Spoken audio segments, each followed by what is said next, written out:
मतलब ਜਿਹੜੇ ਮੇਲ ਆਰਟਿਸਟ ਸੀਗੇ ਜੀ ਉਹ ਫੀਮੇਲ ਨੂੰ ਅੱਗੇ ਨਹੀਂ ਸੀ ਆਉਣ ਦਿੰਦੇ। ਪਹਿਲਾਂ ਸਾਨੂੰ ਉਹਨਾਂ ਦੀ ਮਰਜ਼ੀ ਅੰਡਰ ਕੰਮ ਕਰਨਾ ਪੈਂਦਾ ਸੀ। ਜੇ ਮਰਜ਼ੀ ਪੁੱਛਦੇ ਤਾਂ ਅਸੀਂ ਕਹਿ ਵੀ ਸਕਦੇ ਸੀਗੇ ਵੀ ਆਹ ਨਹੀਂ ਚੰਗਾ ਲੱਗਦਾ, ਇਹਨੂੰ ਨਾ ਗਾਓ। ਐ ਸਮਝਦੇ ਸੀ ਲੈ ਗਾਉਣ ਵਾਲੀ ਇਹ ਗੱਲ ਪਿੰਚ ਕਰਦੀ ਸੀ। ਇਸ ਗੱਲ ਦੀ ਮੈਂ ਕਾਪੀ ਕਰਦੀ ਪਈ। ਉਹਨੇ ਆ ਕੇ ਘਰੇ ਮੈਨੂੰ ਫੋਨ ਕਰਨਾ, ਗੁਲਸ਼ਨ ਤੇਰੇ ਗਾਣੇ ਦੀ ਫਰਮਾਇਸ਼ ਮੈਨੂੰ ਆ ਗਈ ਸੀ। ਪ੍ਰਮੋਟਰ ਨੇ ਪ੍ਰੋਗਰਾਮ ਤਾਂ ਦੇਖ ਲਿਆ ਤੇ ਘਰੇ ਆ ਕੇ ਉਹਨੇ ਜਵਾਬ ਦਿੱਤਾ, ਕਹਿੰਦੇ ਮੈਂ ਨਹੀਂ ਲੈ ਕੇ ਜਾਣਾ, ਜਿੰਨੇ ਮਰਜ਼ੀ ਪੈਸੇ ਲੈ ਲਓ ਪਰ ਤੁਸੀਂ ਚੱਲੋ। ਜਿਹੜੀ ਉਹ ਦਿਖਾਈ ਸੀ ਉਹਨੂੰ ਲੈ ਕੇ ਜਾਓ। ਉਹ ਕਹਿੰਦਾ ਜੀ ਤੋਬਾ ਤੋਬਾ, ਉਹ ਨਹੀਂ ਕਾਢ ਕੱਢ ਸਕਦੀ। ਇੱਕ ਦੋ ਚੱਲ ਗਏ ਗਾਣੇ, ਚੱਲ ਗਏ, ਮੁੜ ਕੇ ਕਲਾਕਾਰ ਲੱਭਦਾ ਹੀ ਨਹੀਂ ਵੀ ਕਿੱਥੇ ਸੀ। ਇਹ ਹਾਲ ਹੈ ਵੀ ਮੈਂ ਮਰ ਜਾਣਾ ਇਹ ਗੀਤ ਨੇ। ਉਸ ਤੋਂ ਬਾਅਦ ਤੁਸੀਂ ਸੋਚੋ ਵੀ ਮੇਰਾ ਆਪਣਾ ਰੋਣਾ ਨਿਕਲ ਗਿਆ, ਉੱਥੇ ਦੂਜਿਆਂ ਬੰਦਿਆਂ ਦਾ ਸਤਿਕਾਰ ਵੇ। 1988 ਜਿਹੜਾ ਸਾਲ ਸੀਗਾ, ਉਸ ਸਾਲ ਦੇ ਵਿੱਚ ਬੜਾ ਕੁਝ ਹੋਇਆ ਇੰਡਸਟਰੀ ਦੇ ਵਿੱਚ। ਚਮਕੀਲਾ ਛਿੰਦੇ ਦਾ ਸ਼ਾਗਿਰਦ ਸੀ ਤੇ ਆਪ ਦਾ ਉਹਨਾਂ ਨੇ ਇੱਕਦਮ ਕੰਮ ਚੱਕਿਆ ਤੇ ਫਿਰ ਇੱਧਰ ਉਸਤਾਦਾਂ ਨੂੰ ਪ੍ਰੋਬਲਮ ਨਹੀਂ ਹੋਈ? ਪ੍ਰੋਬਲਮ ਤਾਂ ਹੁੰਦੀ ਆ, ਸ਼ੋਅ ਨਹੀਂ ਕਰਦੇ।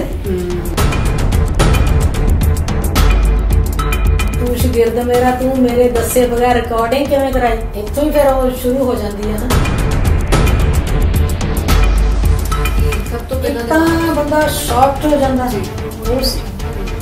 ਇੱਕਦਮ ਸੱਚ ਹੀ ਨਹੀਂ ਸੀ ਹੁੰਦਾ ਵੀ ਇਹ ਕੀ ਹੋ ਗਿਆ, ਕਿਵੇਂ ਹੋ ਗਿਆ। ਇੱਥੇ ਤੱਕ ਮੇਰੇ ਖਿਆਲ 'ਚ ਤਾਂ ਬੰਦਾ ਕੁਝ ਨਹੀਂ ਸਕਦਾ। ਇਹ ਤੇ ਚਮਕੀਲਾ ਉਹਨਾਂ ਨੂੰ ਗੋਲੀਆਂ ਵੱਜੀਆਂ ਸੀਗੀਆਂ ਮਾਰਚ ਦੇ ਵਿੱਚ। ਹੁਣ ਗੱਲ ਕਰਦੇ ਹਾਂ ਦਸੰਬਰ ਦੇ ਵਿੱਚ, ਜਦੋਂ ਵੀਰਿੰਦਰ ਨੂੰ ਗੋਲੀਆਂ ਲੱਗੀਆਂ ਸੀ।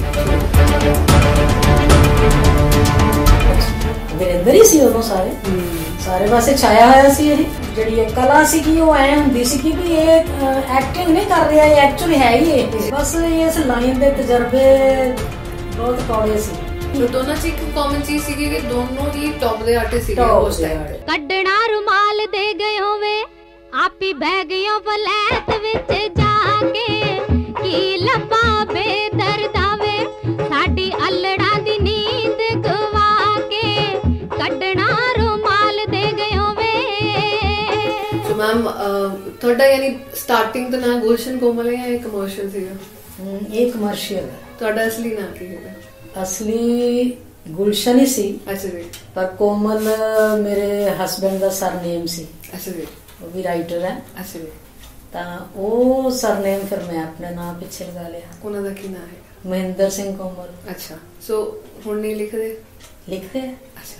ਤਾਂ ਤੁਸੀਂ ਗਾਉਂਦੇ ਨਹੀਂ ਉਹਨਾਂ ਦੇ ਗਾਣੇ? ਥੋੜੀ ਦੇਰ ਤੋਂ ਅਲੱਗ ਰਹਿ ਰਹੇ ਆ। ਅੱਛਾ ਜੀ।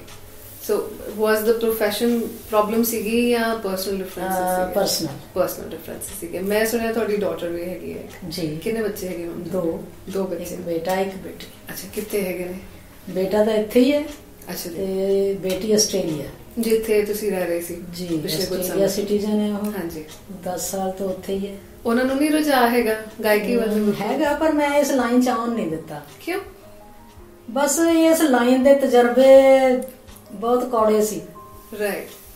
ਤਾਂ ਫਿਰ ਮੈਂ ਸੋਚਿਆ ਵੀ ਮੈਂ ਤਾਂ ਜਿਹੜਾ ਚੱਲ ਲਿਆ, ਬੱਚਿਆਂ ਨੂੰ ਕਿਉਂ ਵਕਤ ਚ ਪਾਵਾਂ। ਮੈਨੂੰ ਲੱਗਦਾ ਹੈ ਕਿ ਤੁਸੀਂ ਉਹਨਾਂ ਕੁਝ ਸਿੰਗਰਸ ਦੇ ਵਿੱਚੋਂ ਹੈਗੇ ਹੋ ਜਿਨ੍ਹਾਂ ਨੇ ਇਸ ਸਾਰੀ ਪੀੜ੍ਹੀ ਦਰ ਪੀੜ੍ਹੀ ਇਸ ਇੰਡਸਟਰੀ ਨੂੰ ਗਰੋ ਹੁੰਦੇ ਦੇਖਿਆ, ਕਦੀ ਉੱਪਰ ਕਦੀ ਥੱਲੇ ਜਾਂਦੇ ਦੇਖਿਆ।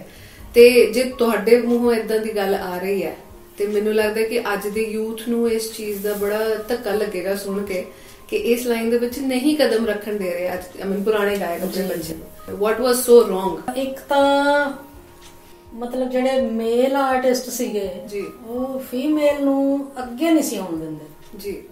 ਉਹ ਤੇ ਹਰ ਮੈਨੂੰ ਲੱਗਦਾ ਕਿ ਇਹ ਦੁਨੀਆ ਦੇ ਵਿੱਚ ਇੱਕ ਸੋਸ਼ਲ ਸਟਿਗਮਾ ਬਣ ਚੁੱਕੀ ਹੈ ਇੱਕ ਚੀਜ਼ ਕਿ ਇੱਕ ਮੇਲ ਆਰਟਿਸਟ, ਇੱਕ ਮੇਲ ਬਿਜ਼ਨਸਮੈਨ, ਇੱਕ ਮੇਲ ਜੌਬ ਦੇ ਵਿੱਚ ਵੀ ਜੇ ਕੋਈ ਕਲੀਗ ਹੈਗਾ, ਇਹ ਸਾਰੀ ਜਗ੍ਹਾ ਇਹ ਪ੍ਰੋਬਲਮ ਹੈਗੀ ਹੈ ਕਿ ਇੱਕ ਔਰਤ ਨੂੰ ਅੱਗੇ ਨਹੀਂ ਆਣ ਦਿੱਤਾ ਹੈਗੀ। ਪਰ ਇਹ ਗਲਤ ਹੈ ਨਾ, ਬਹੁਤ ਗਲਤ ਹੈ, ਬਹੁਤ ਗਲਤ। ਇਸੇ ਕਰਕੇ ਜਦੋਂ ਮੇਲ ਆਰਟਿਸਟ ਦੇ ਨਾਲ ਫੀਮੇਲ ਬਰਾਬਰ ਕੰਮ ਕਰ ਰਹੀ ਹੈ, ਜੇ ਸਮਝੋ 2.5 ਘੰਟੇ ਦੀ ਸਟੇਜ ਹੈ ਤੇ 2.5 ਘੰਟੇ ਉਹਨਾਂ ਨੇ ਇਕੱਠਿਆਂ ਨੇ ਸਟੇਜ ਤੇ ਕੰਮ ਕੀਤਾ ਤੇ ਉਹਦਾ ਨਾਂ ਅੱਧਾ ਕਿਉਂ ਆਵੇ? ਪਰ ਮੈਮ ਅਸੀਂ ਦੇਖਿਆ ਜਿਹੜੇ ਗਾਣੇ ਤੁਸੀਂ ਗਾਏ ਹੋਏ ਆ, ਤੁਸੀਂ ਕਾਫੀ ਡੁਏਟਸ ਗਾਏ ਹੋਏ ਆ, ਕੁਲਦੀਪ ਮਾਣਕੋੜਾ ਨਾਲ ਗਾਏ ਹੋਏ ਆ, ਸ਼ਿੰਦੇ ਹੋਰਾਂ ਨਾਲ ਗਾਏ ਹੋਏ ਆ, ਤੇ ਹੋਰ ਵੀ ਬਹੁਤ ਸਾਰੇ ਗਾਇਕ ਹੈਗੇ ਜਿਨ੍ਹਾਂ ਦੇ ਨਾਲ ਤੁਸੀਂ ਸਟੇਜ ਸ਼ੇਅਰ ਕੀਤੀ ਹੋਈ ਹੈ। ਇਹਨਾਂ ਦੇ ਨਾਮ ਪਾਰਟਿਕੂਲਰਲੀ ਕਿਸੇ ਏਦਾਂ ਦੇ ਆਰਟਿਸਟ ਦੇ ਬਾਰੇ ਗੱਲ ਕਰ ਰਹੇ ਹੋ ਜਾਂ ਕਿਸੇ ਬਾਅਦ ਵਾਲੇ ਆਏ ਹੋਏ ਆਰਟਿਸਟ ਦੀ ਗੱਲ ਕਰ ਰਹੇ ਹੋ ਤੁਸੀਂ? ਨਹੀਂ, ਇਹਨਾਂ ਵਿੱਚੋਂ ਪਹਿਲਾਂ ਸਾਨੂੰ ਉਹਨਾਂ ਦੀ ਮਰਜ਼ੀ ਅੰਡਰ ਕੰਮ ਕਰਨਾ ਪੈਂਦਾ ਸੀ। ਤੇ ਕੀ ਮਰਜ਼ੀ ਹੁੰਦੀ ਸੀ ਉਹਨਾਂ ਦੀ? ਦੇਖੋ ਨਾ, ਰਿਕਾਰਡਿੰਗ ਹੁੰਦੀ ਹੈ, ਉਹਨਾਂ ਨੇ ਗਾਣਿਆਂ ਬਾਰੇ ਆਪੇ ਹੀ ਡਿਸਾਈਡ ਕਰਨਾ ਵੀ ਅਸੀਂ ਆਹ ਗਾਣਾ ਰਿਕਾਰਡ ਕਰਨਾ ਹੈ। ਮਤਲਬ ਉਹ ਚੰਗਾ ਹੈ ਮਾੜਾ, ਜਿਵੇਂ ਸਾਨੂੰ ਉਹ ਗਾਉਣਾ ਪੈਂਦਾ ਜੀ।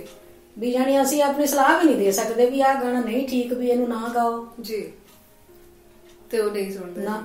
ਬਟ ਇਹ ਵੀ ਮੈਂ ਸੁਣਿਆ ਮੈਮ ਕਿ ਜਿਹੜੇ ਤੁਹਾਡੇ ਗਾਣੇ ਸੀਗੇ, ਹੁਣ ਮੈਂ ਤੁਹਾਨੂੰ ਸੱਚੀ ਦੱਸਾਂ, ਕੱਲ ਮੈਂ ਪੂਰਾ ਦਿਨ ਤੁਹਾਡੇ ਗਾਣੇ ਸੁਣਿਆ ਠੀਕ, ਤੇ ਮੈਨੂੰ ਇਹ ਰੀਅਲਾਈਜ਼ ਹੋਇਆ ਕਿ ਉਹ ਨੋਰਮਲ ਗਾਣੇ ਨਹੀਂ ਸੀਗੇ, ਸ਼ਾਇਦ ਉਹ ਉਦਾਂ ਦੇ ਗਾਣੇ ਸੀਗੇ ਜਿੱਦਾਂ ਗਾਣਿਆਂ ਕਰਕੇ ਹਨੀ ਸਿੰਘ ਬੈਨ ਹੋ ਗਿਆ ਸੀਗਾ, ਯੂ نو ਉਦਾਂ ਦੇ ਗਾਣੇ ਸੀਗੇ ਜਿਨ੍ਹਾਂ ਦੇ ਲਿਰਿਕਸ ਡਬਲ ਮੀਨਿੰਗ ਹੁੰਦੇ, ਜਿਹਦੇ ਕਰਕੇ ਸ਼ਾਇਦ ਸੀ ਯਾਨੀ ਸੀਗੇ। ਮੈਂ ਜਿਹੜੇ ਸੁਣੇ ਮੇਰੇ ਤੇ ਕੰਨਾਂ ਚ ਧੂਏ ਨਿਕਲ ਗਏ ਸੀਗੇ, ਪਰ ਘੱਟ ਸੀ ਮੇਰੇ। ਸੋ ਦੈਟ ਮੀਨਸ ਕਿ ਕੰਟਰੋਵਰਸੀਜ਼ ਤੇ ਇਦਾਂ ਦੇ ਲਿਰਿਕਸ ਬਹੁਤ ਟਾਈਮ ਤੋਂ ਚੱਲ ਰਹੇ ਨੇ। Chamkila is a very big example. ਜੇ ਤੁਸੀਂ ਅੱਜ ਉਹ ਗਾਣੇ ਸੁਣਦੇ ਹੋ, ਉਹਨਾਂ ਨੂੰ ਸਾਡਾ ਵਿਰਸਾ ਕਿਹਾ ਜਾਂਦਾ। ਅੱਜ ਵੀ ਲੋਕੀ ਕਹਿੰਦੇ ਨੇ ਇਹ ਕੀ ਗਾਇਕ ਗਾ ਰਹੇ ਨੇ ਗਾਣੇ, ਉਹ ਹੁੰਦੇ ਸੀਗੇ। ਪਰ ਉਸ ਜਨਰੇਸ਼ਨ ਦੇ ਗਾਣੇ ਜੇ ਸੁਣੇ, ਮੈਂ ਸੁਣਿਆ ਤੁਹਾਡੇ ਜੇਠ ਵਾਲੇ ਗਾਣੇ ਸੁਣੇ ਨੇ ਜਿੱਥੇ ਤੁਸੀਂ ਟੀਚਰਾਂ ਕਰਦੇ ਹੋ ਜੇਠ ਨੂੰ, ਕਿ ਯੂ نو ਓਪਨਲੀ ਇਹ ਗੱਲ ਕੀਤੀ ਜਾਂਦੀ ਹੈ ਕਿ ਇੱਕ ਜੇਠ ਨਾਲ ਅਫੇਅਰ ਹੈਗਾ। ਕਿ ਮੈਂ ਇੱਕ ਗਾਣਾ ਮੈਂ ਸੁਣਿਆ ਜਿਹਦੇ ਬੋਲ ਕੁਝ ਏਦਾਂ ਸੀਗੇ ਕਿ ਮੈਂ ਖੰਡ ਦੇ ਭੁਲੇਖੇ ਗੁੜ ਚੱਟ ਗਈ। ਸੋ ਮੇਰੇ ਵਾਸਤੇ ਬਹੁਤ ਹੀ ਡਬਲ ਮੀਨਿੰਗ ਗਾਣਾ ਸੀਗਾ।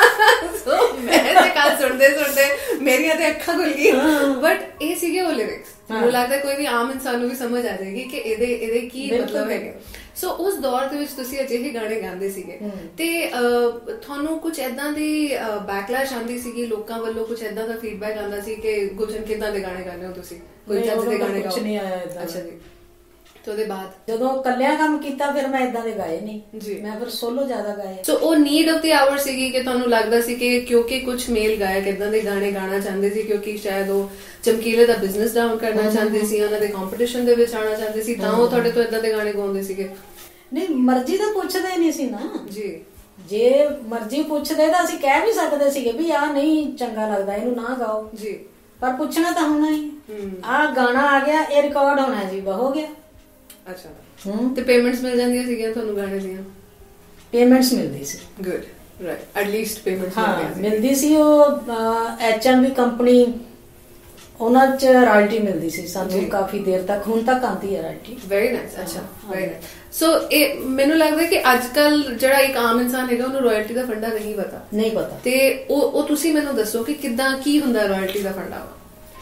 ਰਾਇਲਟੀ ਜਦੋਂ H&B ਚੋਂ ਸ਼ੁਰੂ ਹੋਈ ਸੀ ਉਦੋਂ ਉਹਦੇ 4 ਹਿੱਸੇ ਕਰਦੇ ਸੀ ਜੀ। 50% ਸਿੰਗਰਸ ਜੀ ਤੇ 24% ਰਾਈਟਰ ਜੀ, 24 ਕੰਪਨੀ। ਅੱਛਾ, ਇਹ ਯਾਨੀ ਤੁਹਾਡੀ ਬੌਂਡ ਹੁੰਦੀ ਸੀ ਤੇ ਉਹ ਲਾਈਫ ਲੌਂਗ ਜਿੰਨਾ ਵੀ ਤੁਸੀਂ ਕਮਾਈ ਕਰੋਗੇ ਜੀ। ਹਾਂ। ਤੇ ਉਹ ਜਿਹੜਾ ਗਾਣਾ ਹੈਗਾ ਉਹ ਯਾਨੀ ਕਿਸ ਬੇਸ ਤੇ ਉਹ ਕਮਾਈ ਹੁੰਦੀ ਸੀਗੀ? ਤੁਸੀਂ CD ਵੇਚਣ ਦੀ ਕਮਾਈ ਹੁੰਦੀ ਸੀਗੀ ਇਹ, ਜਾਂ ਰਾਈਟਸ ਵੇਚਣ ਦੀ? ਵਾਟ ਵਾਸ ਦੈਟ ਅਰਨਿੰਗ ਫਰਮ? ਕਿੱਥੋਂ ਆਉਂਦੀ ਹੈ ਅਰਨਿੰਗ? ਨਹੀਂ, ਇਹ ਸੀ ਜਿਹੜੇ ਰਿਕਾਰਡ ਹੋ ਜਾਂਦੇ ਸੀ, ਉਹ ਜਿਹੜੇ ਵਿਕਦੇ ਸੀ ਯਾਨੀ ਸੇਲਸ ਤੋਂ। ਕਿਉਂਕਿ ਅੱਜ ਦਾ ਦੌਰ ਤਾਂ ਮੈਂ ਕਹਾਂ ਕਿ YouTube ਦਾ ਦੌਰ ਹੈ। ਅੱਜ ਦੀ ਗੱਲ ਤੇ ਕੋਈ ਸੇਲਸ ਤੇ ਗੱਲ ਕਰਦਾ ਹੀ ਨਹੀਂ। ਅੱਜ ਕੱਲ ਗੱਲ ਹੁੰਦੀ ਹੈ ਕਿ YouTube ਤੇ ਕਿੰਨੇ ਵਿਊ ਆ ਗਏ, ਤੁਹਾਡਾ ਗਾਣਾ ਕਿੰਨੀ ਵਾਰੀ ਸੁਣ ਲਿਆ ਗਿਆ, ਸਾਵਨ ਤੇ ਯੂ نو ਹੰਗਾਮਾ ਤੇ ਗਾਣਾ ਤੇ ਟੀਵੀ ਤੇ ਕਿੰਨੀ ਵਾਰੀ। ਸੋ ਮੈਨੂੰ ਲੱਗਦਾ ਉਹ ਜਿਹੜੀਆਂ ਰਿਕਾਰਡ ਲੇਬਲ ਦੀਆਂ ਸੇਲਸ ਹੁੰਦੀਆਂ ਸੀ ਉਹ ਤਾਂ ਗੱਲਾਂ ਹੀ ਕੁਝ ਹੋਰ ਸੀਗੀਆਂ। ਸੋ ਰਾਇਲਟੀ ਨੂੰ ਸਮਝਣ ਵਾਸਤੇ ਇਸ ਚੀਜ਼ ਦੀ ਸਮਝ ਹੋਣੀ ਬੜੀ ਜ਼ਰੂਰੀ ਹੈ ਕਿ ਉਹ ਸੇਲਸ ਪਰਸਪੈਕਟਿਵ ਹੁੰਦਾ ਸੀਗਾ ਕਿ ਜੇ ਤੁਹਾਡੀ CD ਵਿਕ ਰਹੀ ਹੈ ਜਾਂ ਟੇਪਾਂ ਵਿਕ ਰਹੀਆਂ ਨੇ, ਉਸ ਹਿਸਾਬ ਨਾਲ ਹੁੰਦਾ ਸੀ। ਤੇ ਅੱਜ ਕੱਲ ਦੀ ਤੇ YouTube ਦੀ ਰਾਇਲਟੀ ਮੈਨੂੰ ਲੱਗਦਾ ਕੁਝ ਛੋਟੀ ਸਿਸਟਮ ਹੋ ਗਿਆ। ਅੱਜ ਕੱਲ ਤੇ ਸਾਰਿਆਂ ਨੇ ਆਪਣੇ ਲੇਬਲ ਖੋਲੇ ਹੋਏ ਆ। ਸੋ ਮੈਂ ਤੁਹਾਨੂੰ ਦੱਸ ਦਵਾਂ ਕਿ ਮੈਮ ਨੇ ਨੀਅਰਲੀ ਅ ਡੈਕੇਡ ਬਾਅਦ ਆਪਣੀ ਵਾਪਸੀ ਕੀਤੀ ਆ। ਤੁਸੀਂ ਇਹਨਾਂ ਦੇ ਪਿੱਛੇ ਇਹਨਾਂ ਦਾ ਪੋਸਟਰ ਵੀ ਦੇਖ ਸਕਦੇ ਹੋ। ਮੈਮ ਦਾ ਹੁਣੇ ਗਾਣਾ ਆਇਆ 11 ਜਨਵਰੀ ਨੂੰ। ਮੈਮ ਨੇ ਦੱਸਿਆ ਮੈਨੂੰ ਕਿ ਗਾਣਾ ਰਿਲੀਜ਼ ਕੀਤਾ ਜੰਮੀਆਂ ਧੀਆਂ। ਤੇ ਮੈਮ ਕਿੰਨਾ ਕੰਟਰਾਸਟ ਹੈਗਾ, ਤੁਸੀਂ ਦੇਖੋ। ਇੱਕ ਪਾਸੇ ਮੈਂ ਤੁਹਾਡੇ ਪੁਰਾਣੇ ਗਾਣਿਆਂ ਦੀਆਂ ਸੀਡੀਆਂ ਰੱਖਾਂ, ਇੱਕ ਪਾਸੇ ਇਹ ਵਾਲਾ ਪੋਸਟਰ ਰੱਖਾਂ, ਤੇ ਬਹੁਤ ਵੱਡਾ ਕੰਟਰਾਸਟ ਹੈ ਮੇਰੇ ਵਾਸਤੇ ਪਰਸਨਲੀ। ਤੇ ਸਡਨਲੀ ਤੁਸੀਂ ਸੋਸ਼ਲ ਇਸ਼ੂਜ਼ ਵੱਲ ਕਿਉਂ ਜਾ ਰਹੇ ਹੋ, ਜਦ ਕਿ ਉਹ ਵਾਲੇ ਗਾਣੇ ਤੇ ਜੇ ਤੁਸੀਂ ਅੱਜ ਸ਼ੁਰੂ ਕਰੋਗੇ ਤੇ ਤੁਸੀਂ ਓਵਰਨਾਈਟ ਫਿਰ ਤੋਂ ਸਟਾਰ ਹੋ? ਥੋੜਾ ਸਮੇਂ ਦੀ ਡਿਮਾਂਡ ਹੈ। ਤੇ ਤੁਹਾਨੂੰ ਲੱਗਦਾ ਹੈ ਕਿ ਇਸ ਇਸ਼ੂ ਤੇ ਲਾਈਟ ਪਾਣੀ ਬਹੁਤ ਜ਼ਿਆਦਾ ਜ਼ਰੂਰੀ ਹੈ, ਲੋੜ ਹੈ ਇਸ ਵੇਲੇ? ਤਾਂ ਤੁਹਾਡੀ ਆਪ ਦੀ ਵੀ ਧੀ ਹੈਗੀ ਹੈ? ਜੀ। ਕੀ ਨਾਂ ਹੈਗਾ? ਮੇਰਾ ਬੇਟੀ ਦਾ ਨਾਮ ਹੈ ਗਗਨਪ੍ਰੀਤ ਕੌਰ। ਗਗਨਪ੍ਰੀਤ ਕੌਰ। ਕੀ ਕਰਦੇ ਨੇ ਗਗਨਪ੍ਰੀਤ? ਉਹ ਉੱਥੇ ਜੌਬ ਕਰਦੇ ਆਸਟ੍ਰੇਲੀਆ। ਉਹਨਾਂ ਨੇ RN ਦਾ ਕੋਰਸ ਕੀਤਾ। ਅੱਛਾ ਜੀ। ਤੇ ਉਹ ਜੌਬ ਕਰ ਰਹੇ ਆ। ਪਰਫੈਕਟ। ਤੇ ਜਦੋਂ ਤੁਹਾਡੀ ਬੇਟੀ ਹੋਈ ਤੇ ਉਸ ਟਾਈਮ ਤੇ ਤੁਹਾਨੂੰ ਕੁਝ ਅਜਿਹਾ ਮਿਲਿਆ ਮਾਹੌਲ ਤੋਂ, ਸੁਸਾਇਟੀ ਤੋਂ ਕਿ ਧੀ ਹੋਗੀ ਤੇਰੀ? ਨਹੀਂ, ਮੈਨੂੰ ਨਹੀਂ ਮਿਲਿਆ। ਤੁਹਾਡੇ ਪਹਿਲਾਂ ਮੁੰਡਾ ਸੀਗਾ? ਹਾਂਜੀ ਹਾਂਜੀ, ਤਾਂ ਹੀ ਨਹੀਂ ਮਿਲਿਆ। ਪਹਿਲੀ ਧੀ ਹੁੰਦੀ ਤੇ ਪੱਕਾ ਮਿਲਣਾ ਸੀ, ਆਈ 100% ਸ਼ੋਰ। ਪਹਿਲਾ ਬੇਟਾ ਸੀ ਜੀ, ਦੂਸਰੀ ਬੇਟੀ ਸੀ। ਓਕੇ। ਪਰ ਮੈਂ ਬੇਟੀ ਦਾ ਇਹ ਨਹੀਂ ਕਦੀ ਕੀਤਾ ਸੀ ਵੀ ਜਿਵੇਂ ਮੈਂ ਸ਼ਗਨ ਵਿਹਾਰ ਬੇਟੇ ਜੰਮੇ ਤੇ ਕੀਤੇ ਸੀ ਉਹੀ ਸਾਰੇ ਮੈਂ ਬੇਟੀ ਜੰਮੀ ਤੇ ਵੀ ਕੀਤੇ। Very nice. ਸੋ ਅਜਿਹਾ ਕਿਹੜਾ ਤੁਹਾਨੂੰ ਲੱਗਿਆ ਕਿ ਐਸੀ ਕਿਹੜੀ ਤੁਹਾਨੂੰ ਘਟਨਾ ਦਿਖੀ ਜਿਹਦੇ ਕਰਕੇ ਤੁਹਾਨੂੰ ਲੱਗਿਆ ਤੁਹਾਨੂੰ ਇੱਕ ਗਾਣਾ ਅਣਜੰਮੀਆਂ ਧੀਆਂ ਤੇ ਕੱਢਣਾ ਪਿਆ? ਮਾਹੌਲ ਇਦਾਂ ਦਾ ਹੈ ਕਿ ਰੋਜ਼ ਹੀ ਕੋਈ ਨਾ ਕੋਈ ਇਹੋ ਜਿਹੀ ਖਬਰ ਸੁਣਨ ਨੂੰ ਆ ਜਾਂਦੀ ਹੈ ਤੇ ਦੇਖਣ ਨੂੰ ਵੀ ਆ ਜਾਂਦਾ ਹੈ ਜੀ ਬਈ ਜੇ 2 ਕੁੜੀਆਂ ਹੈਗੀਆਂ ਤਾਂ ਤੀਸਰੀ ਕਿਉਂ ਹੋ ਗਈ, ਤੇ ਕਿਸੇ ਨੂੰ ਘਰੋਂ ਕੱਢਤਾ ਜੀ ਤੇਰੇ ਤਾਂ ਕੁੜੀਆਂ ਹੀ ਹੋਈ ਜਾਂਦੀਆਂ ਨੇ, ਦੂਜਾ ਵਿਆਹ ਕਰਾ ਲਓ। ਤੇ ਇਹ ਮਾਹੌਲ ਨੂੰ ਜੇ ਥੋੜੀ ਜਿਹੀ ਠੱਲ ਪਾਣੀ ਆ ਤਾਂ ਐ ਸਮਝ ਲਓ ਵੀ ਸਾਡਾ ਯੋਗਦਾਨ ਹੈ ਥੋੜਾ ਕਲਾਕਾਰਾਂ ਦਾ। ਇਹ ਜ਼ੁਬਾਨ ਛੇਤੀ ਸਮਝਦੇ ਆ ਲੋਕ। ਰਾਈਟ, ਯਾਨੀ ਇਹਦਾ ਮਤਲਬ ਤੁਸੀਂ ਇਹ ਕਹਿਣ ਦੀ ਕੋਸ਼ਿਸ਼ ਕਰ ਰਹੇ ਹੋ ਕਿ ਇਹ ਜਿਹੜੀ ਕਲਾ ਦੀ ਇੱਕ ਤਰੀਕਾ ਹੈਗਾ, ਇਹਦੇ ਥਰੂ ਲੋਕਾਂ ਨੂੰ ਮੈਸੇਜ ਬਹੁਤ ਛੇਤੀ ਪਹੁੰਚਦਾ ਹੈ, ਛੇਤੀ ਸਮਝਦੇ ਵੀ ਹੈ। ਸੋ ਮੈਮ ਇਹ ਜਿਹੜਾ ਗਾਣਾ ਤੁਸੀਂ ਹੁਣੇ ਨਵਾਂ ਕੱਢਿਆ ਉਹਦੇ ਕੁਝ ਬੋਲ ਸਾਡੇ ਦਰਸ਼ਕਾਂ ਦੇ ਨਾਲ ਸਾਂਝੇ ਕਰੋ ਪਲੀਜ਼। ਬੋਲ ਕੇ ਸੁਣਾਓ? ਤੇ ਗਾ ਕੇ।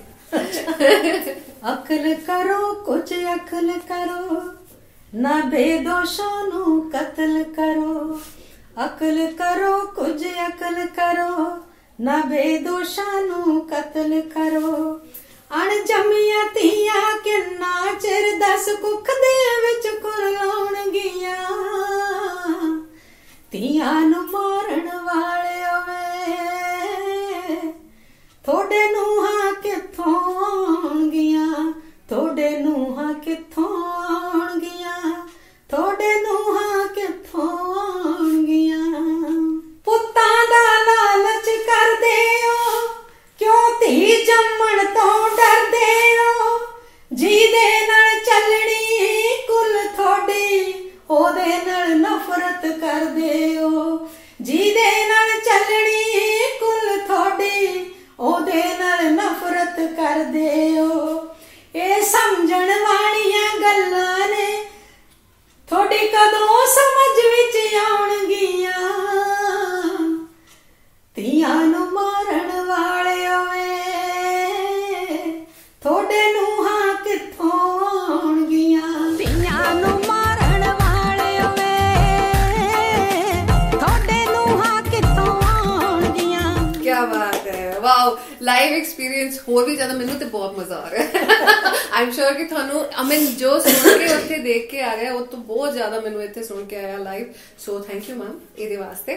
ਤੇ ਅੱਛਾ ਮੈਮ, ਇਹ ਜਿਹੜਾ ਤੁਸੀਂ ਮੈਸੇਜ ਦੇਣ ਦੀ ਕੋਸ਼ਿਸ਼ ਕੀਤੀ ਹੈ, ਮੈਨੂੰ ਲੱਗਦਾ ਜੇ ਸੋਸਾਇਟੀ ਨੂੰ ਸਮਝ ਆ ਜਾਵੇ ਇਹ ਗੱਲ ਤੇ ਬਹੁਤ ਕੁਝ ਬਦਲ ਸਕਦਾ। ਬਟ ਇੰਨੀ ਜਨਰੇਸ਼ਨ ਅੱਗੇ ਜੇ ਸਮਝ ਆ ਜਾਵੇ ਤਾਂ ਬਟ ਬਹੁਤ ਔਖਾ, ਹਲੇ ਵੀ ਬਹੁਤ ਸਾਲ ਲੱਗਣਗੇ ਸਮਝਣ ਲਈ ਕਿ ਜੇ ਧੀਆਂ ਨਹੀਂ ਹੋਣਗੀਆਂ ਤੇ ਨੂੰਹਾਂ ਕਿੱਥੋਂ ਆਉਣਗੀਆਂ। ਮੁੰਡਿਆਂ ਵਿੱਚ ਫਿਰ ਬਾਅਦ ਚ ਚੀਕਾਂ ਮਾਰਦੇ ਮੇਰੇ ਮੁੰਡੇ ਨੂੰ ਮੁੰਡਾ ਪਸੰਦ ਆਏਗਾ।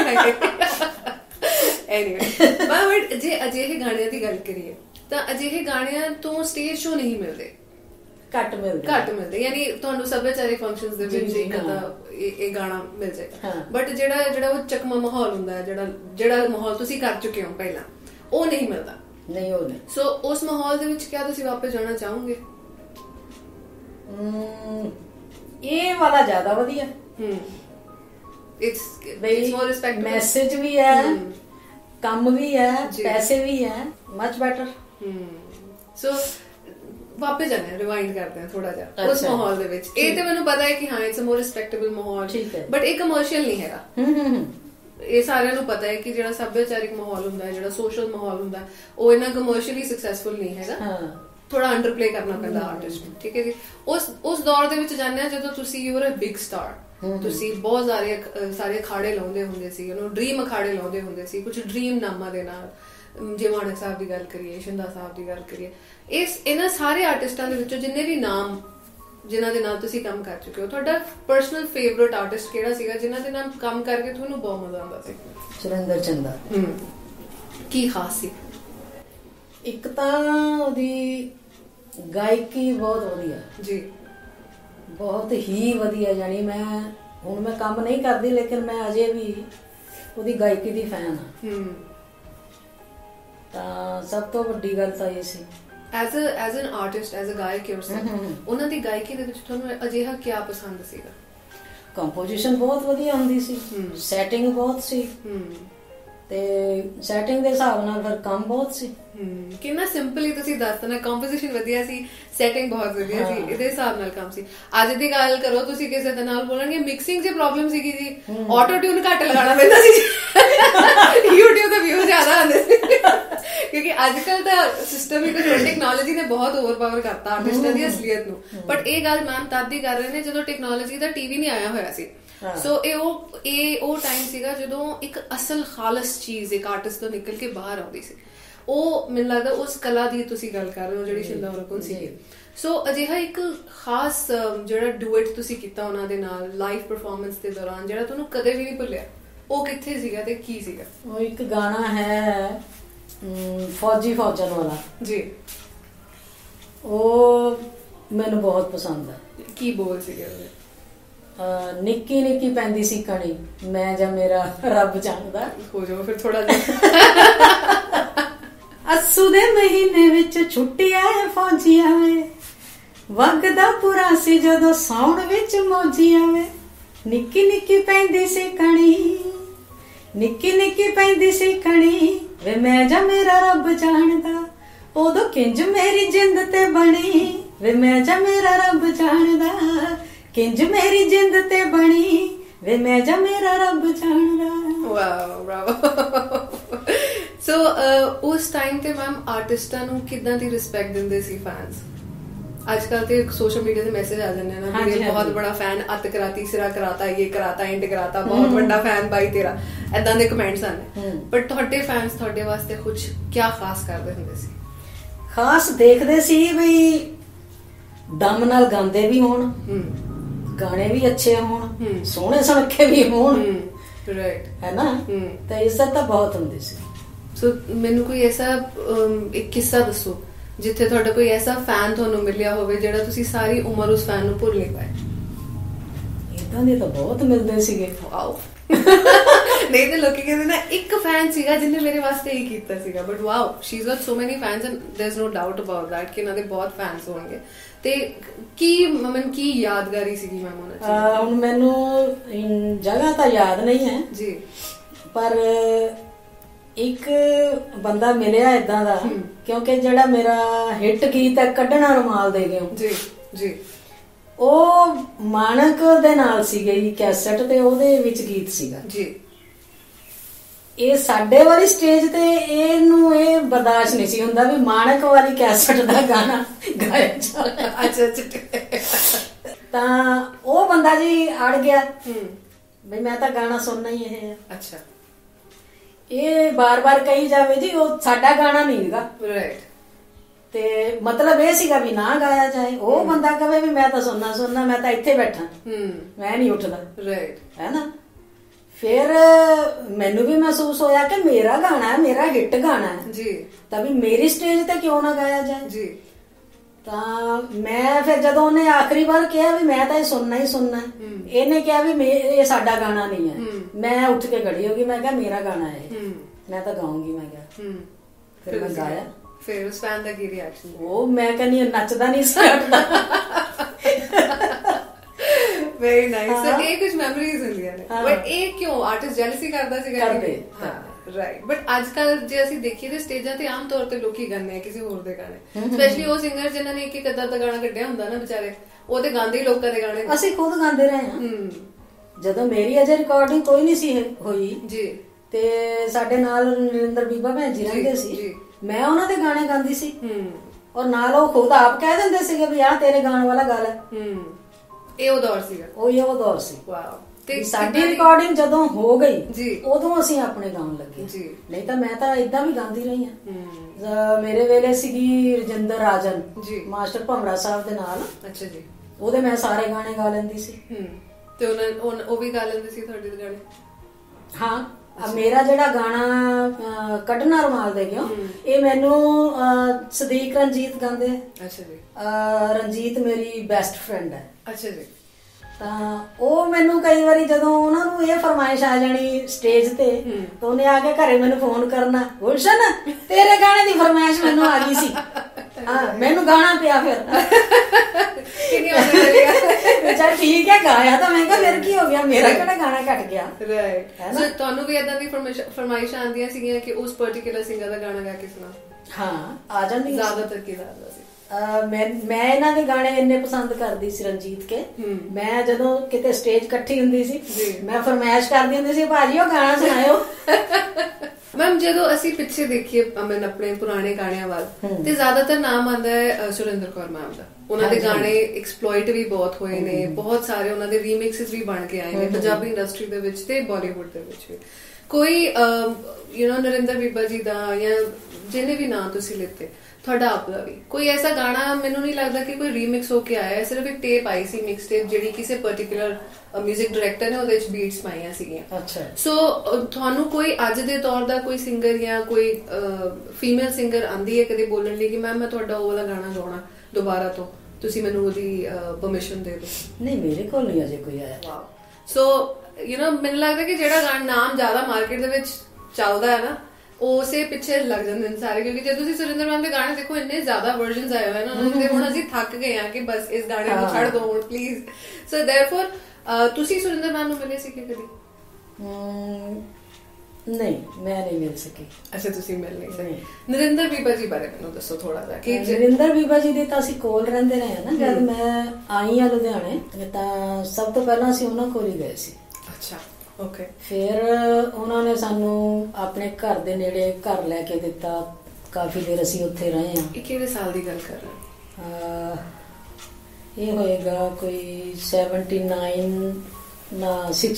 70 ਦੇ ਕਰੀਬ 69 70 ਦੇ ਕਰੀਬ ਉਸ ਟਾਈਮ ਤੇ ਤੁਹਾਡੀ ਉਮਰ ਕੀ ਸੀਗੀ ਮੇਰਾ ਬਰਥ 6 8 47 ਦਾ ਵੰਡ ਵੇਲੇ ਵਾਓ ਕਿੱਥੋਂ ਮੂਵ ਹੋਏ ਸੀ ਤੁਹਾਡੇ ਪੈਰੈਂਟਸ ਅਸੀਂ ਇੱਧਰ ਦੇ ਸੀ ਤੁਸੀਂ ਲੁਧਿਆਣੇ ਦੇ ਸੀ ਮੂਵ ਨਹੀਂ ਹੋਏ ਨਹੀਂ ਲੁਧਿਆਣੇ ਨਹੀਂ ਮੇਰੇ ਇੱਧਰ ਹੈਗਾ ਜਲੰਧਰ ਦੇ ਕੋਲ ਕਪੂਰਥਲਾ ਮਾਇਕਾ ਅੱਛਾ ਜੀ ਤੇ ਉੱਥੋਂ ਦੀ ਫਿਰ ਤੁਸੀਂ ਵਿਆਹ ਕਰਕੇ ਲੁਧਿਆਣੇ ਆਏ ਸੀ ਜੀ ਤੇ ਤਦੋਂ ਤੁਸੀਂ ਨਰਿੰਦਰ ਬੀਬਾ ਜੀ ਦੇ ਕੋਲ ਰਹਿੰਦੇ ਸੀ ਹਾਂਜੀ ਅੱਛਾ ਠੀਕ ਹੈ ਹੁਣ ਮੈਨੂੰ ਥੋੜੀ ਹਿਸਟਰੀ ਸਮਝ ਆ ਰਹੀ ਹੈ ਰਾਈਟ ਤੁਹਾਡੇ ਪੇਰੈਂਟਸ ਦਾ ਕੀ ਨਾਮ ਸੀਗਾ ਮੇਰੇ ਫਾਦਰ ਦਾ ਨਾਮ ਸੀ ਜੀ ਸਾਧੂ ਸਿੰਘ ਗੁਰਦੀ ਅੱਛਾ ਜੀ ਮੰਮੀ ਦੇ ਨਾਮ ਸੀ ਕ੍ਰਿਸ਼ਨਾ ਕੁਮਾਰੀ ਅੱਛਾ ਜੀ ਤੇ ਉਹ ਕੀ ਕਰਦੇ ਹੁੰਦੇ ਸੀ ਮਮਾ ਸਰਵਿਸ ਕਰਦੇ ਸੀ ਸਰਵਿਸ ਨਹੀਂ ਮਮਾ ਹਾਊਸ ਵਾਈਫ ਜੀ ਤੇ ਡੈਡੀ ਸਰਵਿਸ ਕਰਦੇ ਸੀ ਅੱਛਾ ਤੇ ਤੁਸੀਂ ਕਿੰਨੇ ਭੈਣ ਭਰਾ ਸੀਗੇ ਅਸੀਂ 3 ਭੈਣਾਂ 3 ਭਰਾ 3 ਭੈਣਾਂ 3 ਭਰਾ ਵੈਰੀ ਨਾਈਸ ਉਦੋਂ ਇੰਨੇ ਹੁੰਦੇ ਸੀ ਉਹ ਜ਼ਿਆਦਾ ਹੀ ਹੁੰਦੇ ਸੀ ਤੁਸੀਂ ਤਾਂ ਘੱਟ ਬੋਲ ਰਹੇ ਹੋ ਅਜੇ ਤੇ ਹੁਣ ਸਾਰੇ ਯਾਨੀ ਤੁਸੀਂ ਇੱਥੇ ਹੀ ਹੈਗੇ ਹੋ ਆਸੇ-ਪਾਸੇ ਰਹਿੰਦੇ ਹੋ ਜਾਂ ਕਿਤੇ ਹੋਰ ਹੈਗੇ ਨਹੀਂ ਮੇਰੀ 2 ਸਿਸਟਰਸ ਹੈਗੀਆਂ ਨੇ ਅੰਮ੍ਰਿਤਸਰ ਅੱਛਾ ਜੀ ਮੈਂ ਇੱਥੇ ਹਾਂ ਤੁਸੀਂ ਤੇ ਬ੍ਰਦਰ 2 ਦੀ ਡੈਥ ਹੋ ਗਈ ਹੈ ਤੇ ਇੱਕ ਫਗਵਾੜੇ ਯਾਨੀ ਪੰਜਾਬ ਚ ਹੈ ਸਾਰੇ ਮਿਲਦੇ ਕਿਤੇ ਰਹਿੰਦੇ ਹੋ ਆਪਸ ਹਾਂਜੀ ਵੈਰੀ ਨਾਈਸ ਸੋ ਗੱਲ ਕਰੀਏ ਨਰਿੰਦਰ ਬੀਬਾ ਜੀ ਦੀ ਕਿਸ ਤਰ੍ਹਾਂ ਦੀ ਸ਼ਖਸੀਅਤ ਸੀਗੀ ਉਹਨਾਂ ਦੀ ਤਾਂ ਜਿੰਨੀ ਸਿਫਤ ਕਰੋ ਉਨੀ ਥੋੜੀ ਹੈ ਜੀ ਹੈ ਨਾ ਵੀ ਉਹਨਾਂ ਨੇ ਸਾਨੂੰ ਐ ਬੱਚਿਆਂ ਤਰ੍ਹਾਂ ਕੋਲ ਰੱਖਿਆ ਸੀ ਤੇ ਸ਼ਾਮ ਨੂੰ ਰੋਜ਼ ਕਹਿ ਦੇਣਾ ਵੀ ਸ਼ਾਮੀ ਆ ਜਿਓ ਤਾਂ ਫਿਰ ਰਿਹਰਸਲ ਕਰਵਾਣੀ ਗਾਣੇ ਦੱਸਣੇ ਗੁਰੂ ਸੀਗੇ ਤੁਹਾਡੇ ਗੁਰੂ ਤਾਂ ਕਰਨੇ ਸੀ ਪਰ ਗੁਰੂ ਵਾਂਗੂ ਮੰਨਦੇ ਸੀ ਅਸੀਂ ਰਾਈਟ ਤਾਂ ਮਤਲਬ ਕਾਫੀ ਗਾਈਡੈਂਸ ਸਾਨੂੰ ਉਹਨਾਂ ਤੋਂ ਮਿਲੀ ਤਾਂ ਮਿਲਾਪੜੇ ਆਨੇ ਸੀਗੇ ਵੀ ਬਸ ਐ ਹੁੰਦਾ ਸੀਗਾ ਵੀ ਆਪਣੇ ਘਰ ਹੀ ਬੈਠੇ ਆ ਅੱਛਾ ਜੀ ਮਤਲਬ ਸਾਰੀ ਫੈਮਿਲੀ ਉਹਨਾਂ ਦੀ ਜੀ ਬਹੁਤ ਵਧੀਆ ਸੀ ਤੇ ਗਾਇਕੀ ਦੀ ਇਨਸਪੀਰੇਸ਼ਨ ਤੁਹਾਨੂੰ ਕਿੱਥੋਂ ਮਿਲੀ ਕਿ ਮੈਂ ਗਾਇਕ ਬਣਨਾ ਇਹ ਤਾਂ ਮੇਰਾ ਖਿਆਲ ਮੈਂ ਛੋਟੀ ਜਿਹੀ ਸੀਗੀ ਉਦੋਂ ਦੀ ਮੇਰੇ ਦਿਮਾਗ 'ਚ ਮਿਊਜ਼ਿਕ ਹੁੰਦਾ ਸੀ ਹੋਰ ਕੁਝ ਹੁੰਦਾ ਹੀ ਨਹੀਂ ਸੀ ਕਿੱਥੋਂ ਕਿਹਦੀ ਗਾਇਕੀ ਨੂੰ ਦੇਖ ਕੇ ਕੁਝ ਵੀ ਨਹੀਂ ਪਤਾ ਉਦੋਂ ਦਾ ਤਾਂ ਮੈਨੂੰ ਬਹੁਤ ਛੋਟੀ ਜਿਹੀ ਸੀ ਮੈਂ ਅੱਛਾ ਜੀ ਤਾਂ ਮੈਂ ਢੋਲਕੀ ਵਜਾਉਂਦੀ ਹੁੰਦੀ ਸੀ ਅੱਛਾ ਜੀ ਢੋਲਕੀ ਵੀ ਕਿਵੇਂ ਬਈ ਉਹ ਡੱਬੇ ਨਹੀਂ ਹੁੰਦੇ ਜੀ ਟੀਨ ਦੇ ਡੱਬੇ ਉਹ ਲੈ ਕੇ ਬੈਠ ਜਾਣਾ ਜੀ ਬਈ ਮੈਂ ਢੋਲਕੀ ਵਜਾਨੀ ਆ ਫਿਰ ਮੇਰੇ ਡੈਡੀ ਨੇ ਇੱਕ ਵਾਰੀ ਦੇਖ ਲਿਆ ਕਹਿੰਦੇ ਕੀ ਡੱਬੇ ਦੇ ਲੈ ਕੇ ਰੋਜ਼ ਖੜਕਾਉਂਦੀ ਫਿਰ ਉਹਨਾਂ ਨੇ ਇੱਕ ਵਾਰੀ ਅੰਮ੍ਰਿਤਸਰ ਗਏ ਤਾਂ ਉੱਥੋਂ ਦਰਬਾਰ ਸਾਹਿਬ ਦੇ ਕੋਲ ਨਾ ਮਾਰਕੀਟ ਚੋਂ ਇੰਨੀ ਕੁ ਢੋਲਕੀ ਲਿਆ ਕੇ ਦਿੱਤੀ ਅੱਛਾ ਜੀ ਤੇ ਫਿਰ ਮੈਨੂੰ ਲਿਆ ਕੇ ਕਹਿੰਦੇ ਲੈ ਆ ਵਜਾ ਲਿਆ ਕਰ ਦਰਬਾਰ ਸਾਹਿਬ ਦੇ ਦੇਖੋ ਵੈਸੇ ਗੱਲਾਂ ਦੀ ਗੱਲ ਆ ਦਰਬਾਰ ਸਾਹਿਬ ਤੋਂ ਲਈ ਹੋਈ ਢੋਲਕੀ ਤੋਂ ਸ਼ੁਰੂਆਤ ਹੋਈ ਗਾਇਕੀ ਦੇ ਸਫ਼ਰ ਦੀ so that's a very good ਆਵਾਜ਼ ਸੋ ਉੱਥੋਂ ਜਦੋਂ ਤੁਸੀਂ ਢੋਲਕੀ ਵਜਾਣੀ ਸ਼ੁਰੂ ਕਰੀ ਤੇ ਤੁਹਾਨੂੰ ਕਮਰਸ਼ੀਅਲੀ ਕਿੱਦਾਂ ਫਿਰ ਉਸ ਤੋਂ ਬਾਅਦ ਮੈਨੂੰ ਫਿਰ ਰੇਡੀਓ ਦਾ ਸ਼ੌਕ ਪਿਆ ਅੱਛਾ ਜੀ ਬਈ ਰੇਡੀਓ ਸੁਣਨਾ ਹੈ ਉਸ ਟਾਈਮ ਤੇ ਅਮੀਨ ਸਾਇਆਨੀ ਦੇ ਉਹ ਚੱਲਦੇ ਹੁੰਦੇ ਸੀ ਬਿਨਾਕਾ ਗੀਤ ਵਾਲਾ ਹਾਂ ਮੈਂ ਇਹਦੀ ਗੱਲ ਕਰਨੀ ਸੀ ਜੀ ਤੇ ਗਾਣਾ ਮੈਂ ਸੁਣਨਾ ਉਦੋਂ ਚੱਲਦੇ ਹੁੰਦੇ ਸੀ ਸੁਰਿੰਦਰ ਕੌਰ ਪ੍ਰਕਾਸ਼ ਕੌਰ ਜੀ ਤੇ ਜਾਂ ਫਿਰ ਲਤਾ ਮੰਗੇਸ਼ਕਰ ਤੇ ਆਸ਼ਾ ਭੋਸਲੇ ਜੀ ਤਾਂ ਮੈਨੂੰ ਬਸ ਐ ਹੁੰਦਾ ਸੀਗਾ ਵੀ ਇੱਕ ਗਾਣਾ ਮੈਂ ਧਿਆਨ ਨਾਲ ਸੁਣ ਲਿਆ ਫਿਰ ਮੈਨੂੰ ਵੀ ਇਹ ਗਾ ਕੇ ਦੇਖੋ ਜਿਵੇਂ ਵੀ ਸੀ ਫਿਰ ਮੈਂ ਉਹ ਗਾਣਾ ਸ਼ਾਮ ਤੱਕ ਰਾਤ ਤੱਕ ਨਾ ਜਿਉਂਦਾ ਤਿਉਂ ਗਾ ਕੇ ਹਟਣਾ ਅੱਛਾ ਜੀ ਬਸ ਇੱਥੋਂ ਸ਼ੁਰੂਆਤ ਹੋਈ ਸੀ ਸਭ ਤੋਂ ਪਹਿਲਾ ਗਾਣਾ ਕਿਹੜਾ ਸੀਗਾ ਜਿਹੜਾ ਤੁਹਾਨੂੰ ਲੱਗਿਆ ਕਿ ਮੈਂ ਇਹ ਜ਼ਰੂਰ ਗਾਣਾ ਤੇ ਮੈਨੂੰ ਬੜਾ ਔਖਾ ਲੱਗ ਰਿਹਾ ਛੋਟੀ ਸੀ ਮੈਨੂੰ ਨਹੀਂ ਯਾਦ ਕੋਈ ਗਾਣਾ ਜਿਹੜਾ ਤੁਹਾਨੂੰ ਬੜਾ ਔਖਾ ਲੱਗਿਆ ਹੋਵੇ ਬਹੁਤ ਟਾਈਮ ਲੱਗਿਆ ਹੋਵੇ ਕਿ ਮੈਂ ਗਾਣੇ ਨੂੰ ਐ ਹੂੰ ਬਹੂ ਗਾਣਾ ਮੇਰੇ ਖਿਆਲ ਚ ਤਾਂ ਇੰਨਾ ਤਾਂ ਕੋਈ ਵੀ ਨਹੀਂ ਹੋਇਆ ਹੋਣਾ ਇੱਕ ਉਸ ਟਾਈਮ ਤੋਂ ਵੀ ਮੈਨੂੰ ਲੱਗਦਾ ਸੀ ਤੇ ਮੈਨੂੰ ਹੁਣ ਵੀ ਸਾਰੇ ਕਹਿੰਦੇ ਵੀ ਤੇਰੀ ਪਿਕਅਪ ਬੜੀ ਵਧੀਆ ਅੱਛਾ ਜੀ ਵੀ ਬਹੁਤ ਛੇਤੀ ਪਿਕ ਕਰਦੀ ਆ ਤੇ ਉਹ ਹੋ ਜਾਂਦਾ ਤੇ ਤੁਸੀਂ ਇਹਨੀ ਕਾਪੀ ਵੀ ਕਰ ਲੈਂਦੇ ਹੋ ਕਿਸੇ ਦੀ ਆਵਾਜ਼ ਦੀ ਟੋਨ ਜਿੱਦਾਂ ਕਹਿੰਦੇ ਨਾ ਮਿਮਿਕਰੀ ਵੀ ਕਰ ਲੈਂਦੇ ਹੋ ਕਿਸੇ ਦੀ ਆਵਾਜ਼ ਦੀ ਉਹ ਨਹੀਂ ਕਰਦੇ ਜਿਹੜੇ ਗਾਇਕ ਜਿੱਦਾਂ ਲਤਾ ਮੰਗੇਸ਼ਕਰ ਮੈਮ ਦੀ ਜਿਹੜੀ ਆਵਾਜ਼ ਹੈਗੀ ਹੈ ਉਹਦੀ ਕਾਪੀ ਕਰਨ ਦੀ ਬੜੀ ਕੋਸ਼ਿਸ਼ ਕਰਦੇ ਨੇ ਲੋਕੀ ਨਹੀਂ ਕਾਪੀ ਉਹਦੀ ਹੋ ਹੀ ਨਹੀਂ ਸਕਦੀ ਉਹ ਕਾਪੀ ਕਰਨ ਦੇ ਚੱਕਰ 'ਚ ਉਹਨਾਂ ਦੀ ਆਪਣੀ ਆਵਾਜ਼ਾਂ ਠੀਕ ਹੋ ਜਾਂਦੀਆਂ ਉਹ ਆਪ ਗਾਇਕ ਬਣ ਜਾਂਦਾ ਕਾਪੀ ਨਹੀਂ ਹੋ ਸਕਦੀ ਅੱਛਾ ਠੀਕ ਹੈ ਰਾਈਟ ਇੰਪੋਸੀਬਲ ਸੋ ਇਹਨਾਂ ਦੇ ਵਿੱਚੋਂ ਸਭ ਤੋਂ ਜ਼ਿਆਦਾ ਇਨਸਪਾਇਰ ਕੌਣ ਕਰਦਾ ਸੀ ਤੁਹਾਨੂੰ ਸਭ ਤੋਂ ਜ਼ਿਆਦਾ ਤਾਂ ਲਤਾ ਜੀ ਕਰਦੇ ਉਹਨਾਂ ਨੇ ਹਾਲ ਹੀ ਦੇ ਵਿੱਚ 90 ਸਾਲ ਦੇ ਬਾਅਦ ਹੁਣ ਉਹਨਾਂ ਨੇ ਕਿਹਾ ਬਸ ਮੈਂ ਹੁਣ ਨਹੀਂ ਗਾਉਂਗੀ ਸੋ ਫਾਈਨਲੀ ਉਹਨਾਂ ਨੇ ਕਿਹਾ ਬਸ ਮੈਂ ਹੁਣ ਨਹੀਂ ਗਾਉਂਗੀ ਇਸ ਗੱਲ ਦੀ ਮੈਂ ਕਾਪੀ ਕਰਦੀ ਪਈ ਅੱਛਾ ਕਿਉਂ ਮੇਰੀ ਏਜ ਇੰਨੀ ਹੋ ਚੱਲੀ ਹੈ ਸੀਰੀਅਸਲੀ ਹਾਂ ਮੈਂ ਫਿਰ ਅੱਗੇ ਜਦੋਂ ਹੁਣ ਕੰਮ ਸ਼ੁਰੂ ਕੀਤਾ ਤਾਂ ਉਸ ਉਮਰ ਤੱਕ ਤਾਂ ਪਹੁੰਚ ਹੀ ਜਾਊਂਗੀ ਹਾਂ ਇਹ ਤੇ ਹੈ ਰਾਈਟ ਬਟ ਕਾਫੀ ਟਾਈਮ ਬਾਅਦ ਤੁਸੀਂ ਵਾਪਸ ਆਏ ਨਾ ਹੁਣ ਮੈਂ 8-9-10 ਸਾਲ ਹੋ ਗਏ ਤੇ 10 ਸਾਲ ਕਿਉਂ ਲੱਗੇ ਮੈਮ ਤੁਹਾਨੂੰ ਵਾਪਸ ਆਉਣ ਲਈ ਕੁਛ ਤਾਂ ਮੈਂ ਰਹੀ ਨਹੀਂ ਇੱਥੇ ਕੁਛ ਮੇਰੀ ਬੇਟੀ ਦਾ ਜਦੋਂ ਮੈਰਿਜ ਹੋਈ ਨਾ ਕੁਛ ਉਹਨਾਂ ਦੇ ਇਨ-ਲॉज ਦਾ ਬਿਹੇਵ ਕੁਛ ਹੋਰ ਤਰ੍ਹਾਂ ਦਾ ਸੀ ਠੀਕ ਹੈ ਜਿੱਦਾਂ ਆਪਾਂ ਤਾਂ ਕਹਿੰਦੇ ਆ ਵੀ ਕਲਾਕਾਰ ਆ ਤਾਂ ਵੀ ਸਨਮਾਨ ਦੇ ਲਾਇਕ ਆ ਜੀ ਉਹ ਬੈਕਵਰਡ ਏਰੀਏ ਚ ਐ ਸਮਝਦੇ ਸੀ ਗਾਉਣ ਵਾਲੀ ਹਾਂ ਇਹ ਗੱਲ ਪਿੰਚ ਕਰਦੀ ਸੀ ਸੋ ਕਿੱਥੋਂ ਦੇ ਸੀ ਉਹ ਇਧਰ ਮੋਗਾ ਟਾਈਪ ਮੋਗਾ ਸ਼ਹਿਰ ਵੱਲ ਅੱਛਾ ਇਹ ਪਾਸਾ ਅਸੀਂ ਬੈਕਵਰਡ ਸਮਝਦੇ ਆ ਤੇ ਬਸ ਇਸ ਮਾਹੌਲ ਕਰਕੇ ਫਿਰ ਮੇਰੀ ਬੇਟੀ ਵੀ ਕਹਿਣ ਲੱਗ ਪਈ ਵੀ ਮੰਮੀ ਛੱਡੋ ਕੀ ਲੈਣਾ ਸਾਰੀ ਉਮਰ ਕਰ ਹੀ ਲਿਆ ਯਾ ਟਰੂ ਹੈਨਾ ਵੀ ਜੇ ਉਹ ਮਾਹੌਲ ਵਿਗੜਦਾ ਤੇ ਚਲੋ ਹਟ ਜਾਂਦੇ ਆ ਕੋਈ ਗੱਲ ਅੱਛਾ ਫਿਰ ਤੁਸੀਂ ਹਟ ਗਏ ਹਾਂ ਮੈਂ ਛੱਡਤਾ ਸੀ ਫਿਰ ਬਿਲਕੁਲ ਹੀ ਛੱਡਤਾ ਸੀ ਕੋਈ ਛੱਡਦਾ ਫਿਰ ਕੁਛ ਉੱਥੇ ਦਾ ਮਾਹੌਲ ਐਸਾ ਸੀ ਉਹ ਬੇਟੀ ਕੋਰਸ ਕਰ ਰਹੀ ਸੀ ਮੈਨੂੰ 4-5 ਸਾਲ ਉੱਥੇ ਰਹਿਣਾ ਪਿਆ ਅੱਛਾ ਫਿਰ ਤੁਸੀਂ ਉੱਥੇ ਮਹੀਨਾ 2 ਮਹੀਨੇ ਆਉਂਦੀ ਹੁੰਦੀ ਸੀ ਬਾਕੀ ਉੱਥੇ ਹੀ ਰਹੀ ਆਸਟ੍ਰੇਲੀਆ ਕਿੱਥੇ ਰਹਿੰਦੇ ਗੋਲਡ ਕੋਸਟ ਬ੍ਰਿਸਬਨ ਦੇ ਨੇੜੇ ਘੁੰਮਣ ਲਈ ਬਹੁਤ ਅੱਛੀ ਜਗ੍ਹਾ ਬਹੁਤ ਵਧੀਆ ਬਹੁਤ ਹੀ ਵਧੀਆ ਸੋ ਉੱਥੇ ਜਾ ਕੇ ਮੈਮ ਉੱਥੇ ਜਦ ਮਾਹੌਲ ਦੇ ਵਿੱਚ ਤੁਸੀਂ 10 ਸਾਲ ਦਾ ਗੈਪ ਲੈ ਕੇ ਫਿਰ ਉੱਥੇ ਜਾਂਦੇ ਸੀ ਉੱਥੇ ਰਹਿੰਦੇ ਸੀਗੇ ਇੱਕ ਤਰ੍ਹਾਂ ਨਾਲ ਬੰਦੇ ਯੂਜ਼ਡ ਟੂ ਹੋ ਜਾਂਦੇ ਉੱਥੇ ਰਹਿੰਦੇ ਜਦੋਂ ਇੱਥੇ ਆਉਂਦੇ ਸੀ ਇੱਥੇ ਪ੍ਰੋਬਲਮ ਨਹੀਂ ਹੁੰਦੀ ਸੀ ਉੱਥੇ ਤੇ ਇੱਥੇ ਬੜਾ ਡਿਫਰੈਂਸ ਹੈ ਮੈਂ ਤਾਂ ਅਜੇ ਤੱਕ ਵੀ ਇਸ ਮਾਹੌਲ 'ਚ ਪੂਰੀ ਤਰ੍ਹਾਂ ਫਿੱਟ ਨਹੀਂ ਹੋਈ ਅਜੇ ਤੇ ਬੰਦਾ ਜਾਂਦਾ ਇੱਥੋਂ ਦੀ ਪਰ ਇਹਨਾਂ ਅਜੇ ਫਿੱਟ ਨਹੀਂ ਹੋਈ ਰਾਈਟ ਉੱਥੇ ਜਾ ਕੇ ਮੈਮ ਕਿਉਂਕਿ ਪਿੱਛੇ ਮੇਰੀ ਭਾਮਰਾ ਉਹਨਾਂ ਨਾਲ ਵੀ ਗੱਲ ਹੋਈ ਸੀ ਕੁਲਜੀਤ ਭਾਮਰਾ ਅੱਛਾ ਤੇ ਉਹਨਾਂ ਦੇ ਨਾਲ ਵੀ ਯੂਕੇ ਦੇ ਵਿੱਚ ਮੈਂ ਉਹਨਾਂ ਦੀ ਗੱਲ ਇੰਟਰਵਿਊ ਕੀਤਾ ਸੀਗਾ ਉਹਨਾਂ ਦਾ ਆਨਲਾਈਨ ਤੇ ਉਹਨਾਂ ਨੇ ਵੀ ਗੱਲ ਕੀਤੀ ਕਿ ਬਾਹਰ ਜਿਹੜੇ ਮੇਰੇ ਮਾਤਾ ਜੀ ਹੈਗੇ ਨੇ ਉਹ ਹਲੇ ਵੀ ਇੰਨੀ ਏਜ ਦੇ ਬਾਅਦ ਵੀ ਪਰਫਾਰਮ ਕਰਦੇ ਨੇ ਵਿਆਹਾਂ ਦੇ ਵਿੱਚ ਜਿੱਦਾਂ ਲੇਡੀ ਸੰਗੀਤ ਸਪੈਸੀਫਿਕਲੀ ਉਹਨਾਂ ਦੇ ਹਮੇਸ਼ਾ ਬੁੱਕ ਹੁੰਦੇ ਆ ਸੋ ਕਦੀ ਏਦਾਂ ਦਾ ਹੋਇਆ ਕਿ ਤੁਹਾਡੇ ਕੋਲ ਵੀ ਫੰਕਸ਼ਨਸ ਆ ਰਹੇ ਹੋਣ ਤੇ ਵਿਆਹਾਂ ਦੇ ਫੰਕਸ਼ਨਸ ਆ ਰਹੇ ਹੋਣ ਤੇ ਤੁਸੀਂ ਯੂ نو ਜਸਟ ਬਿਕਾਜ਼ ਤੁਸੀਂ 10 ਇਅਰਸ ਆਫ ਲਿੱਤਾ ਹੋਇਆ ਸੀ ਤੁਸੀਂ ਨਹੀਂ ਬਾਹਰ ਵੀ ਤੇ ਇੱਥੇ ਵੀ ਬਾਹਰ ਵੈਸੇ ਆਉਂਦੇ ਤੁਹਾਡੇ ਕੋਲ ਅਪਰੋਚ ਨਹੀਂ ਬਾਹਰ ਤਾਂ ਅਸੀਂ ਸ਼ੋਅ ਹੀ ਨਹੀਂ ਕੀਤਾ ਸੀ ਵੀ ਮੈਂ ਸਿੰਗਰ ਹਾਂ ਅੱਛਾ ਕਿਉਂ ਬਸ ਲੋਕੀ ਤੇ ਕਿੰਨੇ ਤੁਹਾਨੂੰ ਬਾਹਰ ਦੇ ਸ਼ੋਅ ਲਿਆ ਕੇ ਤੁਸੀਂ ਬਾਹਰ ਬੈਠੇ ਹੋ ਤੁਸੀਂ ਸ਼ੋਅ ਹੀ ਨਹੀਂ ਕੀਤਾ ਬਸ ਉਹੀ ਪ੍ਰੋਬਲਮ ਕਰਕੇ ਨਾ ਤੇ ਹੁਣ ਫਿਰ ਵਾਪਸੀ ਕਿੱਦਾਂ ਹੋ ਗਈ ਫਿਰ ਵਾਪਸੀ ਉਧਰ ਡਾਈਵੋਰਸ ਹੋਇਆ। ਅੱਛਾ ਜੀ। ਮੈਰਿਜ ਦੁਬਾਰਾ ਕੀਤੀ। ਅੱਛਾ। ਜਿਹੜੇ ਦੂਸਰੇ ਮੈਰਿਜ ਉਹਦੇ ਪੇਰੈਂਟਸ ਆ ਜੀ, ਉਹ ਉਹਨਾਂ ਨੂੰ ਕੋਈ ਇਤਰਾਜ਼ ਨਹੀਂ, ਹੋਣਾ ਵੀ ਨਹੀਂ ਚਾਹੀਦਾ ਵੈਸੇ। ਉਹਨਾਂ ਨੂੰ ਕੋਈ ਨਹੀਂ। ਅਸੀਂ ਦੱਸਿਆ ਜਦੋਂ ਪਹਿਲਾਂ ਗੱਲਬਾਤ ਹੋਈ ਆ ਵੀ ਬੇਟੇ ਮੇਰੇ ਨੇ ਦੱਸਿਆ ਵੀ ਮੇਰੇ ਮੰਮੀ ਸਿੰਗਰ ਆ ਜੀ ਜੀ, ਉਹ ਕਹਿੰਦੇ ਜੀ ਨੋ ਪ੍ਰੋਬਲਮ। ਉੱਥੇ ਦੇ ਹੈਗੇ ਆ, ਉਹ ਅੰਮ੍ਰਿਤਸਰ ਦੇ ਆ। ਉਹ ਅੰਮ੍ਰਿਤਸਰ ਦੇ। ਤੇ ਇਹ ਵੀ ਲੋਕ ਹੈਗੇ ਨੇ ਜੀ ਜਿਨ੍ਹਾਂ ਨੂੰ ਗਾਇਕਾਂ ਤੋਂ ਹੀ ਪ੍ਰੋਬਲਮ ਹੈ। ਜਮਾਂ ਹੀ ਆਪੋਜ਼ਿਟ ਹੋ ਗਏ ਦੋਨੋਂ। ਤੇ ਉਹ ਆਪ ਵੀ ਵਿਆਹਾਂ 'ਚ ਗਾਇਕਾਂ ਦੇ ਉਹਦੇ ਗਾਣਿਆਂ ਦੇ ਨੱਚਦੇ ਹੋਣੇ। ਜਿਵੇਂ ਗਾਇਕ ਹੈਗਾ ਉਹਦੇ ਜਦੋਂ ਕੋਈ ਕਸੂਰ ਨਹੀਂ ਹੈਗਾ, ਇਹ ਤੇ ਕਲਾ ਹੈਗੀ ਹੈ। ਬਿਲਕੁਲ। ਸੋ ਮੈਮ ਅਗੇਨ ਜਾਂਦੇ ਹਾਂ ਉਸ ਦੌਰ ਦੇ ਵਿੱਚ। ਮੈਂ ਜਾਣਾ ਚਾਹੁੰਦੀ ਹਾਂ ਕਿਉਂਕਿ ਉਸ ਦੌਰ ਦੇ ਵਿੱਚ ਬਹੁਤ ਸਾਰੀਆਂ ਚੀਜ਼ਾਂ ਛੁਪੀਆਂ ਹੋਈਆਂ ਨੇ ਜਿਹੜੀਆਂ ਸ਼ਾਇਦ ਲੋਕਾਂ ਦੇ ਨਾਲ ਕੋਈ ਆਮ ਤੌਰ ਤੇ ਗੱਲ ਨਹੀਂ ਕਰ ਪਾਉਂਦਾ। 1988 ਜਿਹੜਾ ਸਾਲ ਸੀਗਾ, ਉਸ ਸਾਲ ਦੇ ਵਿੱਚ ਬੜਾ ਕੁਝ ਹੋਇਆ ਇੰਡਸਟਰੀ ਦੇ ਵਿੱਚ। ਸ਼ੌਕਡ ਹੋਈ ਇੰਡਸਟਰੀ। ਚਮਕੀਲੇ ਨੂੰ ਗੋਲੀਆਂ ਮਾਰੀਆਂ ਗਈਆਂ, ਵੀਰੇਂਦਰ ਨੂੰ ਗੋਲੀਆਂ ਮਾਰੀਆਂ ਗਈਆਂ। ਉਸ ਟਾਈਮ ਲੋਕਾਂ ਦਾ ਇਹ ਕਹਿਣਾ ਸੀਗਾ ਕਿ ਚਮਕੀਲੇ ਨੂੰ ਗੋਲੀਆਂ ਮਾਰੀਆਂ ਕੁਝ ਕੱਟੜ ਲੋਕਾਂ ਨੇ ਜਿਨ੍ਹਾਂ ਨੂੰ ਉਹਨਾਂ ਦੇ ਗੀਤ ਪਸੰਦ ਨਹੀਂ ਸੀਗੇ। ਬਟ ਇਹ ਵੀ ਹੋ ਸਕਦਾ ਸੀਗਾ, ਤੁਹਾਨੂੰ ਕੀ ਲੱਗਦਾ ਸੀਗਾ ਕਿ ਬੇਸਿਕਲੀ ਕੰਪੀਟੀਸ਼ਨ ਕਰਕੇ ਗੋਲੀਆਂ ਮਾਰੀਆਂ ਗਈਆਂ ਕਿ ਕੰਪੀਟੀਸ਼ਨ ਖਤਮ ਹੋਵੇ ਕਿਉਂਕਿ ਉਹ ਕਿਸੇ ਹੋਰ ਨੂੰ ਅਖਾੜਾ ਨਹੀਂ ਲਾਉਣ ਦਿੰਦੇ ਸੀ?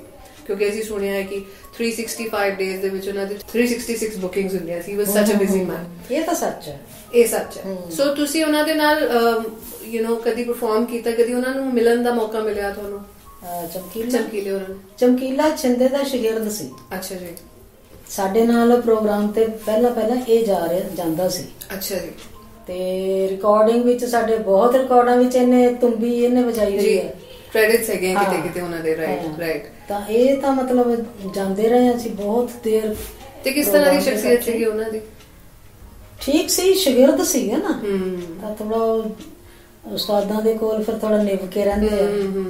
ਤੇ ਫਿਰ ਜਦੋਂ ਉਹ ਟੁੱਟੇ ਉੱਥੋਂ ਦੀ ਤੇ ਆਪ ਦਾ ਉਹਨਾਂ ਨੇ ਇੱਕਦਮ ਕੰਮ ਚੱਕਿਆ ਤੇ ਫਿਰ ਇੱਧਰ ਉਸਤਾਦਾਂ ਨੂੰ ਪ੍ਰੋਬਲਮ ਨਹੀਂ ਹੋਈ? ਪ੍ਰੋਬਲਮ ਤਾਂ ਹੁੰਦੀ ਆ, ਸ਼ੋਅ ਨਹੀਂ ਕਰਦੇ, ਹੁੰਦੀ ਤਾਂ ਹੈ। ਕਿਹਦਾ ਦੱਸੀਏ ਵੀ ਉਹ ਅਗਲੇ ਕਹਿ ਦਿੰਦੇ ਆ ਵੀ ਤੂੰ ਸ਼ਾਗਿਰਦ ਮੇਰਾ, ਤੂੰ ਮੇਰੇ ਦੱਸੇ ਬਗੈਰ ਰਿਕਾਰਡਿੰਗ ਕਿਵੇਂ ਕਰਾਈ? ਤੇ ਫਿਰ ਇੱਥੋਂ ਹੀ ਫਿਰ ਉਹ ਸ਼ੁਰੂ ਹੋ ਜਾਂਦੀ ਆ ਨਾ ਨੋਕ ਝੋਕ। ਬਈ ਉਹ ਕਹਿੰਦਾ ਮੈਂ ਕਰੂੰਗਾ ਤੇ ਉਹ ਕਹਿ ਦਿੰਦਾ ਵਾ ਵੀ ਤੂੰ ਕੀਤੀ ਕਿਵੇਂ? ਤਾਂ ਜੇ ਮਤਲਬ ਜ਼ਿਆਦਾ ਇਦਾਂ ਦਾ ਕੋਈ ਕੰਮ ਹੋ ਜਾਵੇ ਤਾਂ ਫਿਰ ਦੂਸਰਾ ਵੀ ਕਲਾਕਾਰ ਉਹਨੇ ਕੰਮ ਤਾਂ ਕਰਨਾ ਹੀ ਕਰਨਾ। ਕਿੰਨੀ ਕਰੇ ਅੰਡਰ ਰਹਿ ਕੇ ਕਰੇਗਾ। ਸਿੱਖਿਆ ਵੀ ਇਸੇ ਕਰਕੇ ਹੈ ਕਿਉਂਕਿ ਇੱਕ ਦਿਨ ਉਹ ਆਪਣੇ ਆਪ ਨੂੰ ਕੁਝ ਬਣਾਉਣਾ ਚਾਹੁੰਦਾ। ਰਾਈਟ। ਤੇ ਜੇ ਉਹ ਕਲਾਕਾਰ ਅੱਗੇ ਨਿਕਲ ਗਿਆ ਤੇ ਫਿਰ ਜੈਲਸੀ ਨਹੀਂ ਹੋਣੀ ਚਾਹੀਦੀ। ਗੁਰੂ ਤੇ ਗੁਰੂ ਹੁੰਦਾ। ਗੁਰੂ ਤਾਂ ਗੁਰੂ ਹੁੰਦਾ। ਉਹ ਕਹਿੰਦੇ ਹੁੰਦੇ ਨਾ ਵੀ ਗੁਰੂ ਸ਼ਾਗਿਰਦ ਨੂੰ ਭਾਵੇਂ ਸਾਰਾ ਕੁਝ ਸਮਝਾ ਦੇਵੇ ਲੇਕਿਨ ਇੱਕ ਗੁਰ ਰੱਖਦਾ ਆਪਣੇ ਕੋਲ। ਰਾਈਟ। ਤੇ ਜੇ ਇੱਕ ਗੁਰ ਆਪਣੇ ਕੋਲ ਹੈਗਾ ਵਾ ਵੀ ਤੁਸੀਂ ਇਹ ਮੰਨ ਸਕਦੇ ਹੋ ਵੀ ਅਸੀਂ ਕਦੀ ਵੀ ਇਹਨੂੰ ਢਾਹ ਸਕਦੇ ਹਾਂ, ਤੇ ਫਿਰ ਜੈਲਸੀ ਦਾ ਮਤਲਬ ਕੀ? ਤੇ ਜਦੋਂ ਫਿਰ ਇਹ ਨਿਊਜ਼ ਆਈ ਕਿ ਉਹਨਾਂ ਨੂੰ ਪਰੇ ਉਹਦੇ ਵਿੱਚ ਅਖਾੜੇ ਦੇ ਵਿੱਚ ਉਹਨਾਂ ਨੂੰ ਤੇ ਅਮਰਜੋਤ ਨੂੰ ਗੋਲੀਆਂ ਮਾਰਤੀਆਂ, ਉਸ ਟਾਈਮ ਤੇ ਤੁਹਾਡਾ ਕੀ ਰਿਐਕਸ਼ਨ ਸੀਗਾ ਇਹਦੇ ਵਿੱਚ?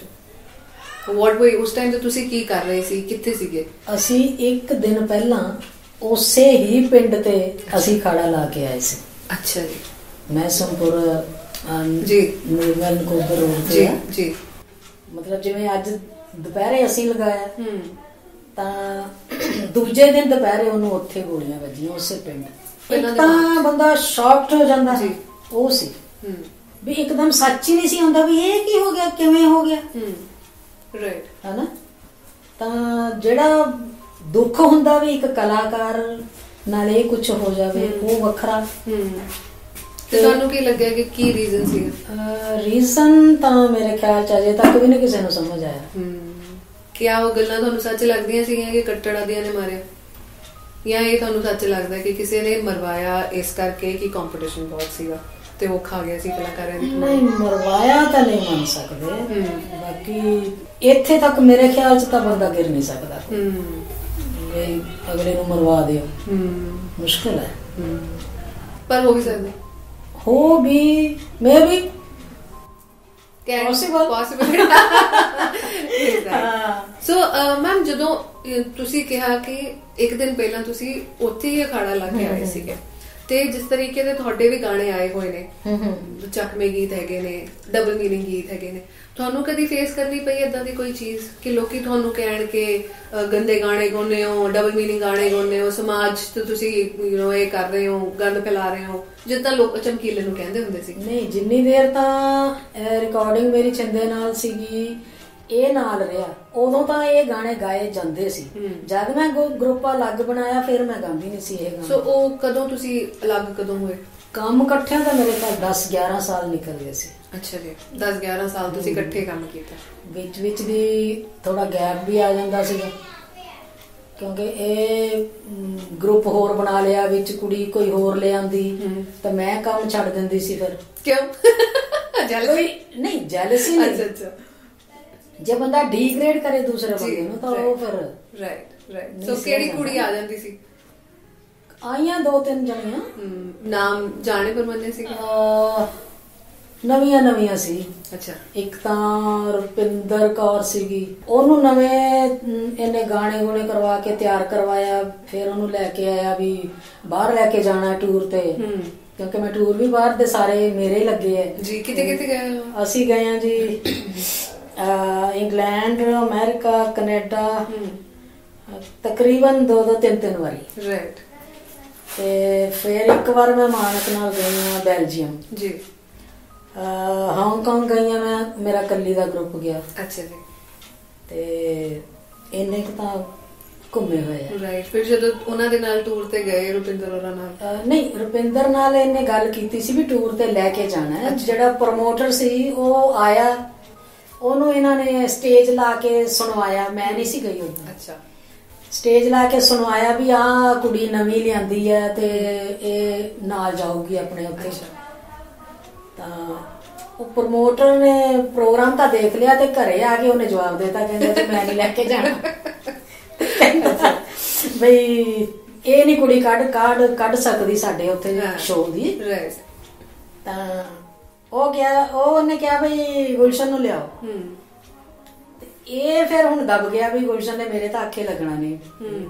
ਪਰ ਤੁਹਾਨੂੰ ਕਿਉਂ ਰਿਪਲੇਸ ਕਿਉਂ ਕੀਤਾ ਉਹਨਾਂ ਨੇ? ਪਹਿਲੀ ਗੱਲ ਪਤਾ ਹੀ ਨਹੀਂ ਲੱਗਦਾ ਸੀਗਾ। ਅੱਛਾ। ਕੀ ਦਿਮਾਗ ਚ ਆ ਜਾਂਦਾ ਸੀ।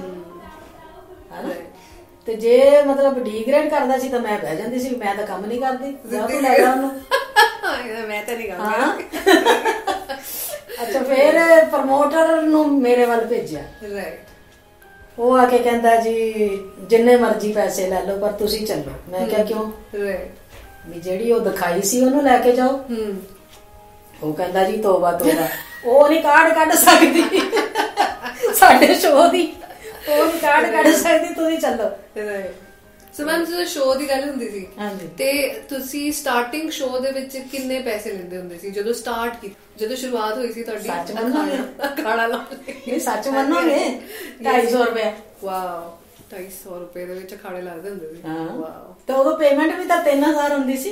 ਅੱਛਾ। ਹਾਂ, 3000 ਪੇਮੈਂਟ। 3 ਤੋਂ 3.5 4 5 ਐ ਹੌਲੀ ਹੌਲੀ ਵਧਦੇ ਗਏ। ਤੇ ਤੁਹਾਡੀ ਮੈਕਸਿਮਮ ਪੀਕ ਦੀ ਕੀ ਅਮਾਉਂਟ ਸੀਗੀ ਜਦੋਂ ਤੁਸੀਂ ਪੀਕ ਤੇ ਟੌਪ ਮੋਸਟ ਆਰਟਿਸਟ ਬਣੇ ਹੋਏ ਸੀ? ਜਦੋਂ ਮੈਂ ਆਪਣੇ ਪ੍ਰੋਗਰਾਮ ਸ਼ੁਰੂ ਕੀਤੇ ਆ ਉਦੋਂ ਤਾਂ ਸੀ ਵੀ ਆਪਾਂ ਕਹਿ ਸਕਦੇ ਆ, ਤਾਂ ਜਦੋਂ ਇਹਦਾ ਮੈਂ ਗਰੁੱਪ ਛੱਡਿਆ ਉਦੋਂ 600 ਸੀ। ਹੋਈ 600 ਰੁਪਏ? 250 ਤੋਂ ਸ਼ੁਰੂ ਹੋ ਕੇ ਤੁਹਾਡੀ ਸਿਰਫ 600 ਤੱਕ ਦੀ ਹੋ ਗਈ ਹੈ। ਓ ਮਾਈ ਗॉड। ਉਹ ਵੀ ਇਹਦੇ 2-4 ਦੋਸਤ ਸੀ, ਉਹਨਾਂ ਨੇ ਸਿਫਾਰਿਸ਼ ਕੀਤੀ ਸੀ। ਅੱਛਾ। ਬਈ ਇੰਨਾ ਉਹ ਕੁੜੀ ਵਧੀਆ ਕੰਮ ਕਰਦੀ ਹੈ, ਇੰਨੀ ਤੇਰੀ ਸੈਟਿੰਗ ਹੈ, ਤਾਂ ਤੂੰ ਪੈਸੇ ਦੇਣ ਲੱਗਾ ਕਿਉਂ ਮਰਦਾ ਹੈਨਾ? ਤੇ ਉਹ ਆਪ ਕਿੰਨਾ, ਮੈਂ ਤੁਹਾਡੇ ਨਾਲ ਕੀ ਹੁੰਦੀ ਸੀਗੀ ਇਕੁਏਸ਼ਨ, ਕੀ ਹੁੰਦੀ ਸੀ ਪੈਸੇ ਦੀ? ਕਿੰਨੇ %? ਖਾਲੀ ਪੇਮੈਂਟ। ਅੱਛਾ। ਜਾਂ ਫਿਰ ਇਨਾਮ ਹੁੰਦੇ ਸੀ ਸਟੇਜ ਤੇ, ਜਿਹੜੇ ਇਨਾਮ ਹੁੰਦੇ ਸੀ ਉਹਨਾਂ ਵਿੱਚ ਪਰਸੈਂਟੇਜ। ਅੱਛਾ, ਪਰਸੈਂਟੇਜ, ਉਹਦੇ ਵੀ ਪਰਸੈਂਟੇਜ। ਓ ਮਾਈ ਗॉड। ਅੱਛਾ ਜੀ। ਫਿਰ ਤੁਸੀਂ ਕਿਵੇਂ ਸਮਝਦੇ ਹੋ ਜੇ ਬੰਦਾ ਡੀਗ੍ਰੇਡ ਨਹੀਂ ਕਰ ਰਿਹਾ ਦੂਜੇ ਬੰਦੇ ਨੂੰ? True, very true. ਵਾਓ।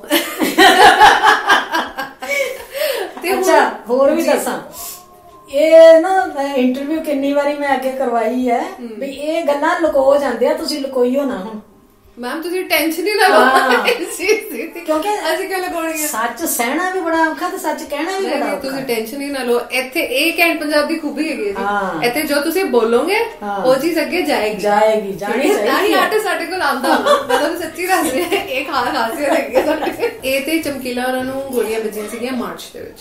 ਹੁਣ ਗੱਲ ਕਰਦੇ ਹਾਂ ਦਸੰਬਰ ਦੇ ਵਿੱਚ, ਜਦੋਂ ਵੀਰਿੰਦਰ ਨੂੰ ਗੋਲੀਆਂ ਵੱਜੀਆਂ ਸੀ। ਠੀਕ, ਪੰਜਾਬੀ ਫਿਲਮਾਂ ਦਾ ਉਸ ਵੇਲੇ ਟੌਪ ਦਾ ਆਰਟਿਸਟ ਤੁਸੀਂ ਦੇਖਦੇ ਸੀਗੇ? ਹਾਂਜੀ ਹਾਂ, ਫਿਲਮਾਂ ਫੈਨ ਸੀਗੇ ਉਹਨਾਂ ਦੇ।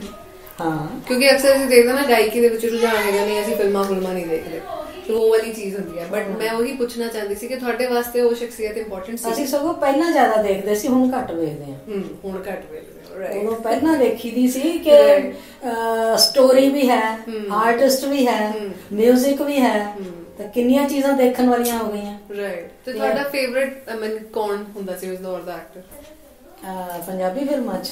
ਵੀਰਿੰਦਰ ਹੀ ਸੀ ਉਦੋਂ, ਸਾਰੇ ਪਾਸੇ ਛਾਇਆ ਹੋਇਆ ਸੀ ਇਹ। ਸੋ ਜਦੋਂ ਉਹਨਾਂ ਦੇ ਨਾਲ ਏਦਾਂ ਦੀ ਘਟਨਾ ਵਾਪਰੀ, ਉਸ ਟਾਈਮ ਤੇ ਤੁਹਾਡਾ ਕੀ ਰਿਐਕਸ਼ਨ ਸੀਗਾ ਇਸ ਚੀਜ਼ ਬਾਰੇ, ਤੇ ਤੁਹਾਨੂੰ ਕੀ ਸੁਣਨ ਨੂੰ ਮਿਲਿਆ ਸੀਗਾ? ਅਣਹੋਣੀ ਘਟਨਾ ਹੋ ਜਾਂਦੀ ਹੈ ਨਾ, ਇਹ ਸਹਿਣੀ ਵੀ ਔਖੀ ਹੋ ਜਾਂਦੀ ਹੈ। ਤੇ ਸੁਣਨ ਨੂੰ ਕੀ ਮਿਲਿਆ ਸੀਗਾ, ਕਿੱਦਾਂ ਦੀ? ਕਿਉਂਕਿ ਇੰਡਸਟਰੀ ਦੇ ਵਿੱਚ ਸਡਨਲੀ ਜਦ ਕੁਝ ਹੁੰਦਾ ਹੈ ਨਾ, 100 ਤਰ੍ਹਾਂ ਦੀਆਂ ਕਹਾਣੀਆਂ ਸਰਕੂਲੇਟ ਹੁੰਦੀਆਂ ਨੇ, ਇਹ ਹੋ ਗਿਆ ਹੋਣਾ, ਉਹ ਹੋ ਗਿਆ ਹੋਣਾ, ਇਹਨੇ ਮਾਰਿਆ ਹੋਣਾ, ਉਹਨੇ ਮਾਰਿਆ ਹੋਣਾ। ਤੁਹਾਨੂੰ ਕੀ ਸੁਣਨ ਉਹ ਵੀ ਇਹੀ ਕਹਿ ਰਹੇ ਸੀ ਵੀ ਟੈਰਰਿਸਟਾਂ ਨੂੰ ਮਾਰੇ, ਉਦੋਂ ਵੀ ਇਹੀ ਕਹਿ ਰਹੇ ਸੀ ਕਿ ਖੜਕੂਆਂ ਨੇ ਮਾਰਿਆ। ਸੋ ਬੇਸਿਕਲੀ ਸਾਰਾ ਕੁਝ ਉਸ ਟਾਈਮ ਦੇ ਉਸ ਦੌਰ ਦੇ ਖੜਕੂਆਂ ਤੇ ਸਿਰ ਦਿੱਤਾ ਗਿਆ ਸੀਗਾ ਕਿ ਉਹਨਾਂ ਨੇ ਹੀ ਮਾਰਿਆ ਸੀ। ਹੋ ਵੀ ਸਕਦਾ ਹੈ ਸੱਚ ਹੋਵੇ, ਬਟ ਇਹ ਵੀ ਹੋ ਸਕਦਾ ਹੈ ਕਿ ਕੋਈ ਹੋਰ ਐਂਗਲ ਹੋਵੇ ਜਿਹਨੇ ਇਹਨਾਂ ਦਾ ਅੰਬ੍ਰੇਲਾ ਲੈ ਕੇ ਆਪਣੇ ਆਪ ਨੂੰ ਸਿਕਿਉਰ ਕਰਨਾ। ਰਾਈਟ, ਇਹ ਵੀ ਹੋ ਸਕਦਾ।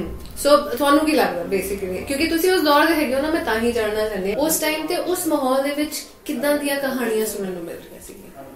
ਇੱਕ ਤੇ ਪੱਖ ਇਹ ਸੀਗਾ ਕਿ ਉਹਨਾਂ ਨੂੰ ਖਾੜਕੂਆਂ ਨੇ ਗੋਲੀ ਮਾਰੀ, ਦੂਜਾ ਪੱਖ ਕੀ ਸੀਗਾ ਜਿਹੜਾ, ਯਾਨੀ ਇਹ ਦੋਨਾਂ ਆਰਟਿਸਟਾਂ ਬਾਰੇ, ਚਮਕੀਲੇ ਹੋਰਾਂ ਬਾਰੇ ਵੀ ਤੇ ਵਿਰਿੰਦਰ ਹੋਰਾਂ ਬਾਰੇ ਵੀ, ਕਿਉਂਕਿ ਇੱਕੋ ਸਾਲ ਦੇ ਵਿੱਚ ਦੋ ਅਜਿਹੀਆਂ ਘਟਨਾਵਾਂ ਵਾਪਰੀਆਂ ਜਿਹਦੇ ਕਰਕੇ ਇੰਡਸਟਰੀ ਹਿਲ ਗਈ, ਆਰਟਿਸਟ ਹਿਲ ਗਿਆ। ਚਮਕੀਲੇ ਬਾਰੇ ਤਾਂ ਚਲੋ ਇਹ ਵੀ ਸੀ ਨਾ ਗੱਲ ਕਿ ਵੀ ਇਹ ਗਾਣੇ ਮਤਲਬ ਲੱਚਰ ਟਾਈਪ ਗਾ ਰਿਹਾ, ਪਰ ਵਰਿੰਦਰ ਬਾਰੇ ਤਾਂ ਇਦਾਂ ਦਾ ਕੋਈ ਗੱਲ ਨਹੀਂ ਸੀ, ਕਿਉਂਕਿ ਉਹਦੀਆਂ ਤਾਂ ਫਿਲਮਾਂ ਸੋਹਣੀਆਂ ਹੁੰਦੀਆਂ ਸੀ, ਵਧੀਆ ਹੁੰਦੀਆਂ ਸੀ, ਸਟੋਰੀ ਹੁੰਦੀ ਸੀ, ਕੰਮ ਉਹ ਜਾਨ ਨਾਲ ਕਰਦਾ ਸੀ, ਐ ਨਹੀਂ ਸੀ ਕਰਦਾ ਲੱਗਦਾ ਵੀ ਇਹ ਐਕਟਿੰਗ ਕਰ ਰਿਹਾ। ਉਹਦੀ ਜਿਹੜੀ ਉਹ ਕਲਾ ਸੀਗੀ ਉਹ ਐ ਹੁੰਦੀ ਸੀ ਕਿ ਵੀ ਇਹ ਐਕਟਿੰਗ ਨਹੀਂ ਕਰ ਰਿਹਾ, ਇਹ ਐਕਚੁਅਲੀ ਹੈ ਹੀ ਇਹ ਨਾ। ਤੇ ਉਹਦੇ ਬਾਰੇ ਕੀ ਕਹਿ ਸਕਦੇ ਆ ਵੀ, ਪਰ ਦੋਨਾਂ 'ਚ ਇੱਕ ਕਾਮਨ ਚੀਜ਼ ਸੀਗੀ ਕਿ ਦੋਨੋਂ ਹੀ ਟੌਪ ਦੇ ਆਰਟਿਸਟ ਸੀਗੇ ਉਸ ਟਾਈਮ ਤੇ। ਸੋ ਕੁਝ ਵੀ ਹੋ ਸਕਦਾ ਸੀ, ਗੱਲਾਂ ਦੀ ਗੱਲ ਹੋ ਸਕਦਾ।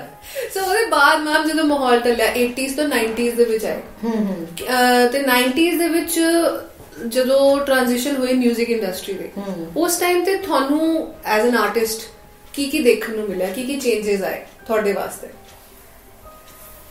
ਇੱਕ ਤਾਂ ਟੈਕਨੋਲੋਜੀ ਦਾ ਬਹੁਤ ਜ਼ਿਆਦਾ ਫਰਕ ਪੈ ਗਿਆ ਜੀ, ਕਿਉਂਕਿ ਜਦੋਂ ਅਸੀਂ ਰਿਕਾਰਡਿੰਗ ਕਰਵਾਉਣ ਜਾਂਦੇ ਸੀਗੇ, ਜੇ ਇੱਕ ਲਫ਼ਜ਼ ਗਲਤ ਹੋ ਗਿਆ ਜਾਂ ਇੱਕ ਲਾਈਨ ਗਲਤ ਹੋ ਗਈ ਤਾਂ ਸਾਰਾ ਗੀਤ ਫਿਰ ਦੁਬਾਰਾ ਗਾਓ ਜੀ। ਇਹ HMV ਦੀ ਰਿਕਾਰਡਿੰਗ ਦੀ ਮੈਂ ਗੱਲ ਕਰਦੀ ਵੀ। ਅੱਛਾ, ਤੇ ਇਹ ਇਸ ਦੌਰ ਦੇ ਵਿੱਚ ਟੈਕਨੋਲੋਜੀ ਏਦਾਂ ਦੀ ਹੋ ਗਈ ਬਈ ਕੋਈ ਨਹੀਂ ਤੁਸੀਂ ਗਾਓ, ਬਾਅਦ ਚ ਠੀਕ ਕਰ ਲਾਂਗੇ। ਸਹੀ ਗੱਲ ਹੈ, ਬਹੁਤ ਫਰਕ ਹੈ ਇਹ। ਸੋ ਮੈਂ ਤੇ 90s ਦੀ ਗੱਲ ਕਰੀ, ਹੁਣ ਤੇ 2018 ਦੇ ਵਿੱਚ ਤੋਂ ਕਹਿੰਦੇ ਤੁਸੀਂ ਨਾ ਹੀ ਗਾਓ, ਬੋਲ ਦੋ, ਅਸੀਂ ਗਾਣਾ ਕੱਢ ਦਾਂਗੇ, ਅਸੀਂ ਆਪੇ ਕਰ ਲਾਂਗੇ। ਇਹ ਹੋ ਰਿਹਾ ਜੀ, ਇਹ ਹੋ ਰਿਹਾ। ਸਹੀ ਗੱਲ ਹੈ।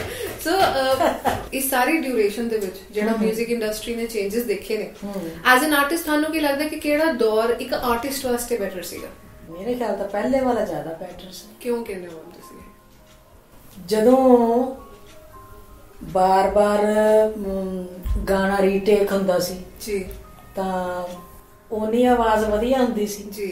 ਇੱਕ ਗਾਣੇ ਨੂੰ ਤੁਸੀਂ ਉਹਨੇ ਕਹਿਤਾ ਗਾ ਲਓ ਕੋਈ ਨਹੀਂ ਆਪੇ ਠੀਕ ਕਰ ਦਿਆਂਗੇ, ਤਾਂ ਉਹਨੇ ਤਾਂ ਕਹਿ ਦੇਣਾ ਵਾ ਵੀ ਬਸ ਹੋ ਹੀ ਜਾਣਾ ਠੀਕ, ਮਿਹਨਤ ਕਰਨ ਦੀ ਕੀ ਲੋੜ ਹੈ। ਰਾਈਟ, ਤੇ ਉਦੋਂ ਮਿਹਨਤ ਹੁੰਦੀ ਸੀ, ਮੈਲੋਡੀ ਹੁੰਦੀ ਸੀ।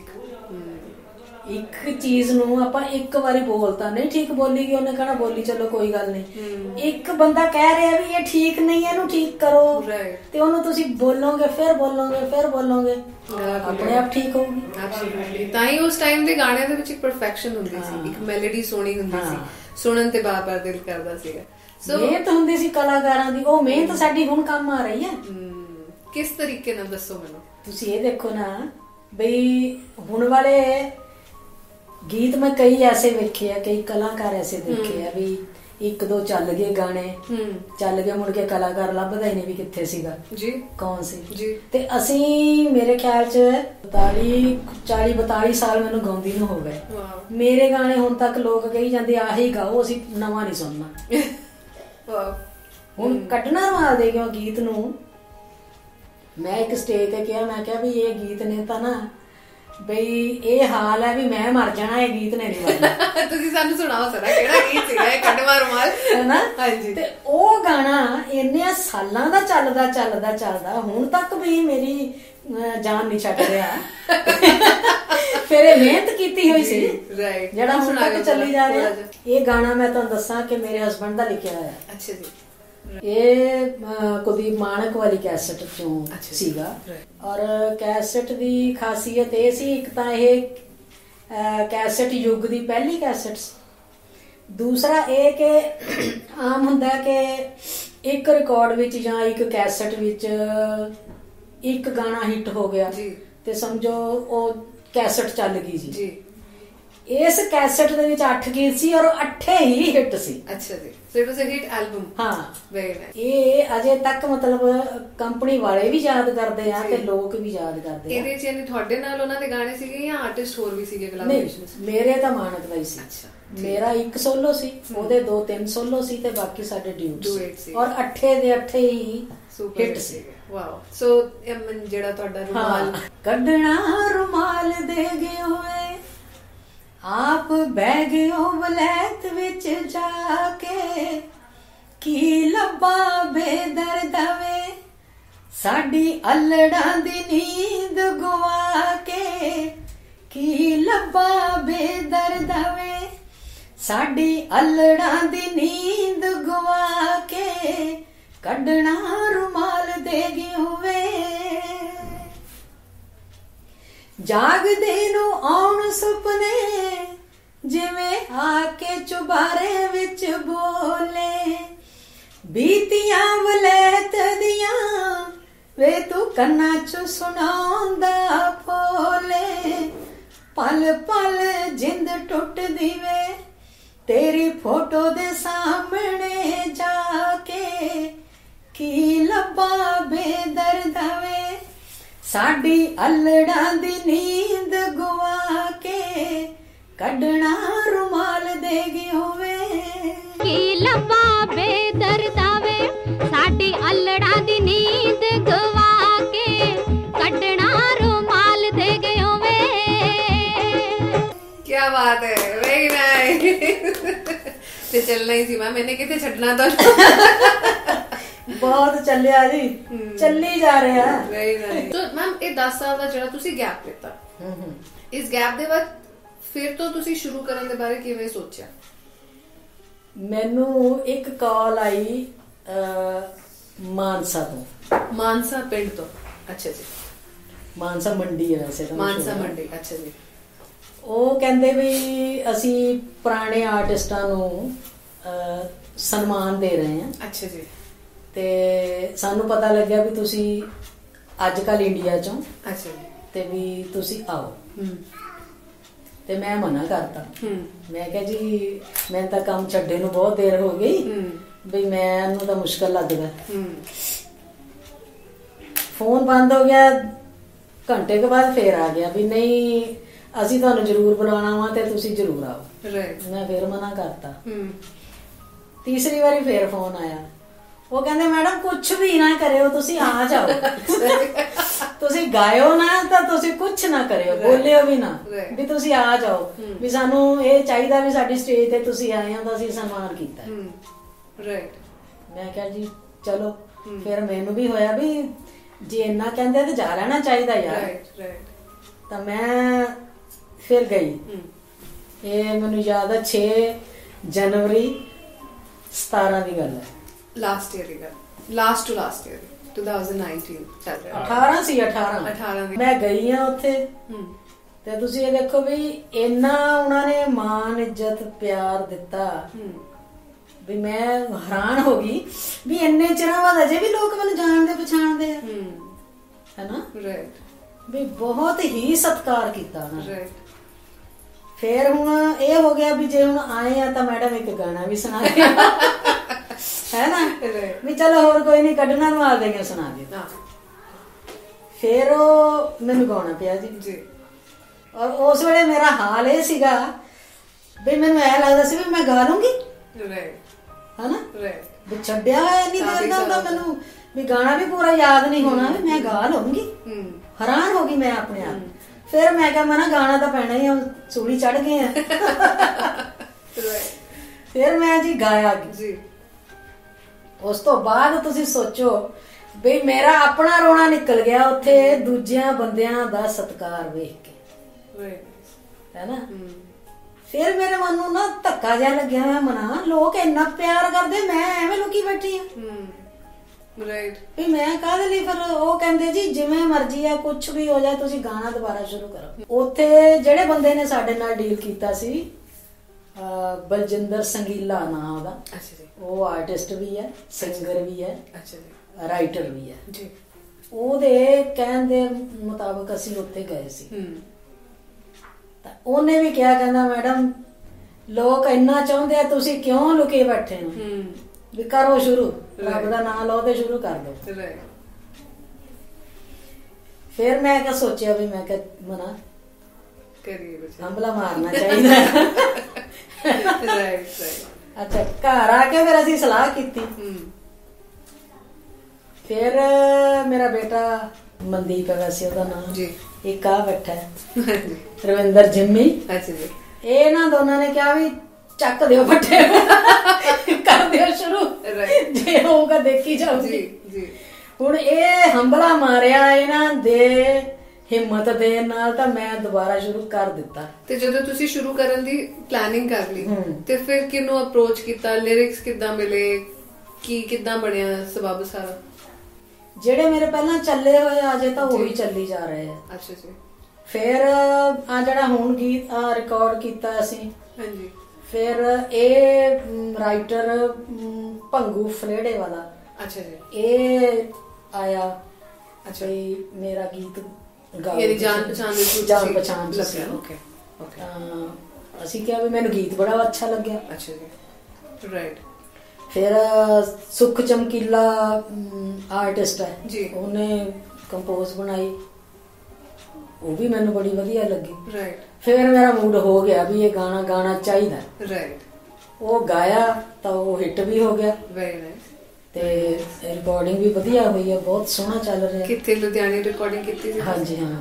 ਤਾਂ ਰਿਲੀਜ਼ ਵੀ ਲੁਧਿਆਣੇ ਹੋਇਆ ਜੀ, ਸਿਮਕੋ ਕੰਪਨੀ। ਹਾਂ ਸਿਮਕੋ। ਰਾਈਟ। ਸੋ ਅੱਗੇ ਆਉਣ ਵਾਲੇ ਪ੍ਰੋਜੈਕਟਸ ਹੈਗੇ ਮੈਮ? ਕੁਝ ਹੈ ਤਾਂ ਸਹੀ ਪਰ ਅਜੇ ਕੋਈ ਸਿਰੇ ਨਹੀਂ ਚੜਿਆ, ਫਾਈਨਲ ਨਹੀਂ ਕੁਝ ਹੋਇਆ। ਕਿਉਂਕਿ ਤੁਹਾਡੇ ਸਾਰੇ ਗਾਣੇ ਜਿਹੜੇ ਵੀ ਅਸੀਂ ਸੁਣ ਰਹੇ ਸੀਗੇ ਕੱਲ ਉਹ ਸਾਰੇ ਗਾਵਾਂ ਦੇ ਕੋਲ ਹੈਗੇ ਨੇ, ਪ੍ਰੋਬਬਲੀ ਉਹਨਾਂ ਨੇ ਐਚਐਮਵੀ ਦੇ ਗਾਣੇ ਕੋਲ ਕਰ ਲਏ। ਸੋ ਜੇ ਅੱਜ ਦੇ ਦੌਰ ਤੇ ਤੁਹਾਡੇ ਨਾਲ ਕੋਈ ਤੁਹਾਡੇ ਪੁਰਾਣੇ ਗਾਣੇ ਦੀ ਕੋਲੈਬੋਰੇਸ਼ਨ ਕਰਨਾ ਚਾਹੁੰਦਾ ਹੋਵੇ ਸੋ ਉਹਨੂੰ ਪਹਿਲਾਂ ਸਾਰੇ ਗਾਵਾਂ ਤੋਂ ਰਾਈਟਸ ਲੈਣੇ ਪੈਣਗੇ ਜਾਂ ਤੁਹਾਡੇ ਥਰੂ ਹੀ ਕਰ ਸਕਦਾ? ਇਹ ਉਹਨਾਂ ਆਰਟਿਸਟਾਂ ਵਾਸਤੇ ਹੈਗੇ ਜਿਹੜੇ ਵੈਟਰਨਸ ਦੇ ਨਾਲ ਕੋਲੈਬੋਰੇਸ਼ਨਸ ਜਾਂ ਰੀਮਿਕਸ ਕਰਨਾ ਚਾਹੁੰਦੇ ਆ?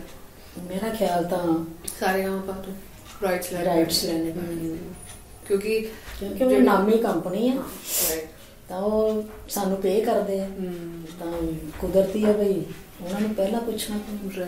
ਸੋ ਮੈਮ ਜਦੋਂ ਤੁਹਾਡੇ ਦੌਰ ਦੇ ਵਿੱਚ ਇੱਕ ਆਰਟਿਸਟ ਸਕਸੈਸਫੁਲ ਹੁੰਦਾ ਸੀਗਾ ਜਿਹਨੇ ਉਹਦੀ ਜਿੱਦਾਂ ਕੋਈ ਏਦਾਂ ਦੀ ਐਲਬਮ ਹਿੱਟ ਚਲੀ ਗਈ ਤੇ ਹੁਣ ਤੇ ਹੁੰਦਾ ਨਾ ਕਿ ਓਵਰਨਾਈਟ ਸਕਸੈਸ ਹੋ ਗਿਆ, ਸਡਨਲੀ ਉਸ ਆਰਟਿਸਟ ਦੇ ਕੋਲ ਮੀਡੀਆ ਪਹੁੰਚ ਜਾਂਦਾ, ਉਹ ਸਟਾਰ ਬਣ ਜਾਂਦਾ। ਉਸ ਟਾਈਮ ਤੇ ਇੱਕ ਹਿੱਟ ਆਰਟਿਸਟ ਇੱਕ ਸਟਾਰ ਕਿਵੇਂ ਕਹਾਉਂਦਾ ਸੀਗਾ? ਸ਼ੋ ਜ਼ਿਆਦਾ ਮਿਲਦੇ ਸੀ, ਪੈਸੇ ਵੱਧ ਜਾਂਦੇ ਸੀ, ਹੋਰ ਕੀ ਹੁੰਦਾ ਸੀ? ਸ਼ੋ ਜ਼ਿਆਦਾ ਹੁੰਦੇ ਸੀ। ਤੇ ਜ਼ਿਆਦਾਤਰ ਸ਼ੋ ਕਿੱਥੋਂ ਦੇ ਮਿਲਦੇ ਸੀ? ਤਕਰੀਬਨ ਪਿੰਡਾਂ ਦੇ ਹੁੰਦੇ ਸੀ। ਪਿੰਡਾਂ ਦੇ, ਯਾਨੀ ਜਿਹਦੇ ਕੋਲ ਪਿੰਡਾਂ ਦੇ ਜ਼ਿਆਦਾ ਸ਼ੋ ਹੈਗੇ ਯਾਨੀ ਉਹ ਇੱਕ ਵੱਡਾ ਆਰਟਿਸਟ ਹੈ। ਹਾਂ। ਅੱਜ ਕੱਲ ਲੋਕਾਂ ਨੂੰ ਇਹ ਹੈ ਕਿ ਇੱਕ ਅੱਧਾ ਗਾਣਾ ਕੱਟ ਲਓ ਤੇ ਬਾਹਰ ਦੀ ਪੀਆਰ ਮਿਲ ਜਾਂਦੀ ਹੈ। ਤੁਹਾਡੇ ਟਾਈਮ ਤੇ ਵੀ ਤੁਸੀਂ ਕਦੇ ਏਦਾਂ ਸੋਚਿਆ ਸੀਗਾ ਕਿ ਬਾਹਰ ਜਾ ਕੇ ਸੈਟਲ ਹੋਣਾ ਹੈ, ਗਾਣੇ ਕੱਢੋ, ਕੰਪਨੀ ਸਾਨੂੰ ਬਾਹਰ ਲੈ ਕੇ ਜਾਊਗੀ, ਸ਼ੋ ਦਵਾਉਗੀ, ਅਸੀਂ ਪੀਆਰ ਅਪਲਾਈ ਕਰ ਲਾਂਗੇ?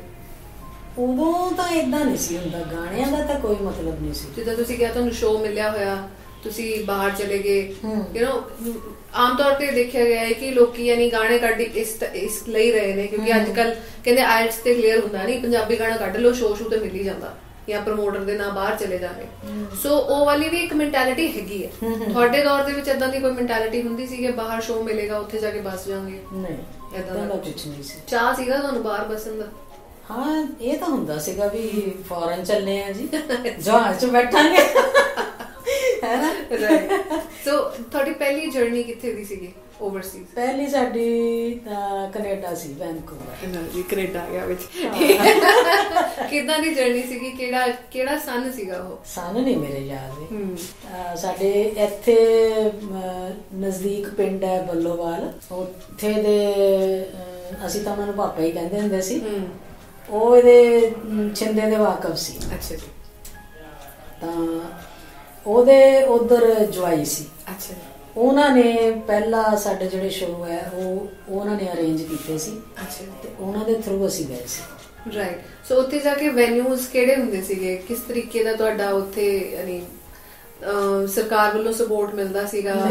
ਨਹੀਂ, ਪ੍ਰਮੋਟਰ ਹੀ ਕਰਦੇ ਸੀ। ਪ੍ਰਮੋਟਰ ਹੀ ਜਾਂਦੇ ਸੀ ਉੱਥੇ, ਤੁਸੀਂ ਪਰਫਾਰਮ ਕਰਦੇ ਸੀ ਤੇ ਪੈਸੇ ਮਿਲ ਜਾਂਦੇ ਸੀ। ਹਾਂਜੀ। ਤੇ ਤੁਸੀਂ ਵਾਪਸ ਆ ਜਾਂਦੇ? ਹਾਂ। ਅੱਛਾ। ਸ਼ੋਅ ਅਰੇਂਜ ਉਹ ਆਪੇ ਕਰਦੇ ਸੀ। ਸੈਚਰਡੇ ਸੰਡੇ ਸ਼ੋਅ ਹੋ ਜਾਂਦਾ ਸੀ। ਤਾਂ ਆਮ ਦਿਨਾਂ ਵਿੱਚ ਜਿਵੇਂ ਦਿਨਾਂ 'ਚ ਨਹੀਂ, ਮਤਲਬ ਜਿਵੇਂ ਗੁਰਦੁਆਰੇ ਦਾ ਕੋਈ ਫੰਕਸ਼ਨ ਆ ਗਿਆ, ਕੋਈ ਗੁਰਪੁਰਬ ਆ ਗਿਆ ਜਾਂ ਕੋਈ ਕਿਸ ਤਰ੍ਹਾਂ, ਤਾਂ ਏਦਾਂ ਦੇ ਵੀ ਹੋ ਜਾਂਦੇ ਸੀ। ਤੇ ਆਮ ਤਾਂ ਵੀ ਹਾਲ ਬੁੱਕ ਕੀਤਾ, ਪ੍ਰੋਗਰਾਮ ਸ਼ੋਅ ਬੁੱਕ ਕੀਤਾ ਤੇ ਅਸੀਂ ਪਰਫਾਰਮ ਕੀਤਾ। ਤੇ ਸੋ ਮੈਮ ਜਿੰਨੇ ਵੀ ਜਗ੍ਹਾਵਾਂ ਤੁਸੀਂ ਪਹਿਲਾਂ ਸਾਨੂੰ ਦੱਸੀਆਂ, ਇਹਨਾਂ ਦੇ ਵਿੱਚੋਂ ਸਭ ਤੋਂ ਜ਼ਿਆਦਾ ਜਗ੍ਹਾ ਵਧੀਆ ਤੁਹਾਨੂੰ ਕੀ ਲੱਗੀ ਕਿ ਇੱਥੇ ਦੇ ਲੋਕੀ ਬੜਾ ਪਿਆਰ ਕਰਦੇ ਨੇ, ਬਹੁਤ ਪਿਆਰ ਦਿੰਦੇ ਨੇ ਆਰਟਿਸਟ ਨੂੰ? ਕੈਨੇਡਾ ਦੇ ਲੋਕ ਅੱਛੇ ਆ, ਵਧੀਆ। ਅੱਛਾ। ਇੰਗਲੈਂਡ ਵੀ ਬੜਾ ਵਧੀਆ ਲੱਗਿਆ।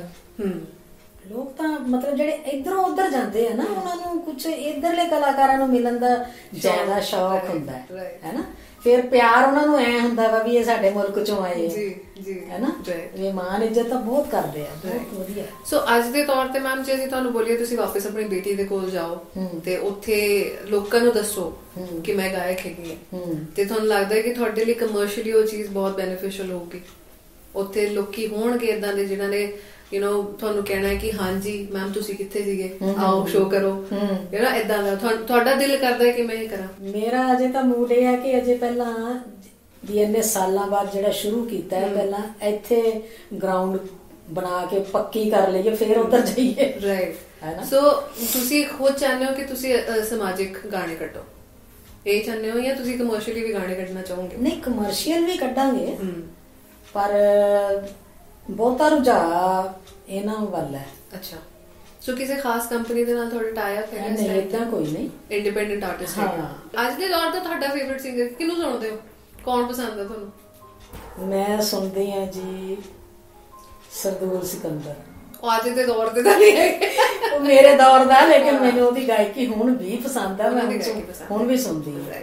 ਉਹਨਾਂ ਦੀ ਆਵਾਜ਼ ਦੇ ਵਿੱਚ ਵੀ ਬੜਾ ਯਾਨੀ ਹਸਕੀਨੈਸ ਸੀਗੀ, ਖਿੱਚ ਸੀਗੀ ਉਹਨਾਂ ਦੀ ਆਵਾਜ਼ ਦੇ ਵਿੱਚ। Very nice. ਤਾਂ ਹੰਸਰਾਜ ਹੰਸ।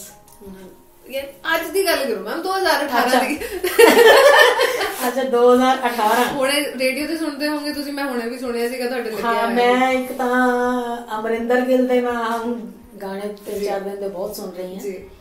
ਐਮੀ ਵਰਕ ਅੱਛਾ ਜਾ ਰਿਹਾ। ਅੱਛਾ। ਦੁਸਾਂਝ ਅੱਛਾ ਜਾ ਰਿਹਾ। ਕਿਹਦੇ ਤੇ ਸੁਣਦੇ ਹੋ ਮੈਮ? ਫੋਨ ਤੇ ਰਿਕਾਰਡਿੰਗ ਸੁਣਦੇ ਹੋ? ਕੋਈ ਐਪ ਲੱਗੀ ਹੋਈ ਹੈ? ਉਹ ਡਾਊਨਲੋਡ ਕੀਤੇ ਹੋਏ ਆ। ਅੱਛਾ। ਮਤਲਬ ਜਿਹੜੇ ਮੈਨੂੰ ਗਾਣੇ ਪਸੰਦ ਹੈ, ਮੈਂ ਤਾਂ ਫਿਰ ਜੇ ਘਰ ਕਰ ਗਿਆ ਤਾਂ ਫਿਰ ਉਹ ਸਾਰਾ ਦਿਨ ਉਹੀ ਸੁਣਨਾ। ਫਿਰ ਤੁਹਾਨੂੰ ਡਾਊਨਲੋਡ ਕਰਨ ਦੀ ਲੋੜ ਹੀ ਨਾ ਪਵੇ, ਰਿਪੀਟ ਹੋ ਜਾਂਦਾ, ਮੈਂ ਸੁਣੀ ਜਾਂਦੀ ਹੈਗੀ ਨਾ ਤੁਹਾਡੀ, ਨਾ ਉਹਨੂੰ ਬਦਲਣ ਦੀ ਲੋੜ ਨਾ, ਹੈ ਨਾ। ਤੇ ਹੁਣ ਤੇ ਐਪ ਵਗੈਰਾ ਆ ਗਏ ਨਾ, ਜਿੱਦਾਂ ਸਾਵਨ ਹੈਗੀ ਹੈ, ਤੁਸੀਂ ਉਹਦੇ ਤੇ ਸੁਣ ਸਕਦੇ ਹੋ। ਸੋ ਉਹਦੇ ਤੇ ਕੁਆਲਿਟੀ ਵੀ ਹੋਰ ਵਧੀਆ ਹੈ, ਹੋਰ ਵੀ ਬੜੇ ਆਰਟਿਸਟ ਹੈਗੇ ਜਿਹਨਾਂ ਦੇ ਤੁਸੀਂ ਸੁਣ ਸਕਦੇ ਹੋ। ਸੋ ਇਹ ਸੀਗੇ ਜੀ ਸਾਡੇ ਨਾਲ ਗੁਲਸ਼ਨ ਮੈਮ, ਗੁਲਸ਼ਨ ਕੋਮਲ ਜੀ। ਤੇ ਮੈਨੂੰ ਪਸੰਦ ਬਹੁਤ ਆਇਆ ਇਹਨਾਂ ਦੇ ਨਾਲ ਗੱਲਬਾਤ ਕਰਨਾ, ਤੇ ਮੈਨੂੰ ਮੈਮ ਦਾ ਨਹੀਂ ਪਤਾ, ਅੱਛਾ ਲੱਗਿਆ? ਮੈਨੂੰ ਵੀ ਅੱਛਾ ਲੱਗਿਆ, ਬਹੁਤ ਅੱਛਾ ਲੱਗਿਆ। ਸੋ ਇਹ ਉਸ ਦੌਰ ਦੀਆਂ ਅਸੀਂ ਗੱਲਾਂ ਕੀਤੀਆਂ ਜਿਸ ਦੌਰ ਦੀਆਂ ਲੋਕੀ ਐਗਜ਼ਾਮਪਲਸ ਦਿੰਦੇ ਨੇ ਅੱਜਕੱਲ ਦੀ ਜਨਰੇਸ਼ਨ ਨੂੰ ਕਿ ਉਸ ਦੌਰ ਦੇ ਵਿੱਚ ਸਾਡੇ ਗਾਣੇ ਇਦਾਂ ਹੁੰਦੇ ਸੀ, ਉਸ ਦੌਰ ਦੇ ਵਿੱਚ ਦੀ ਗੱਲ ਹੈ। ਸੋ ਇਹ ਉਹ ਦੌਰ ਦੀ ਸ਼ਖਸੀਅਤ ਹੈਗੀ ਹੈ ਜਿਨ੍ਹਾਂ ਦੇ ਨਾਲ ਅਸੀਂ ਅੱਜ ਤੁਹਾਨੂੰ ਰੂਬਰੂ ਕਰਾਇਆ, ਤੇ ਉਮੀਦ ਕਰਦੇ ਹਾਂ ਕਿ ਇਹ ਇੰਟਰਵਿਊ ਵੀ ਤੁਹਾਨੂੰ ਪਸੰਦ ਆਇਆ ਹੋਵੇਗਾ, ਕਿਉਂਕਿ ਮੈਨੂੰ ਲੱਗਦਾ ਹੈ ਕਿ ਇਹ ਇੱਕ ਐਜ਼ ਆਲਵੇਜ਼ ਇੰਟਰਵਿਊ ਨਹੀਂ ਸੀਗਾ, ਇੱਕ ਗੱਲਬਾਤ ਸੀਗੀ ਮੈਮ ਨੂੰ ਜਾਣਨ ਦੀ, ਇਹਨਾਂ ਦੇ ਵਿਚਾਰ ਤੁਹਾਡੇ ਤੱਕ ਪਹੁੰਚਾਉਣ ਲਈ, ਜਿਹੜੇ ਵੀ ਸਾਡੇ ਨਾਲ ਕੈਂਟ ਪੰਜਾਬ ਤੇ ਜੁੜੇ ਹੋਏ ਆ।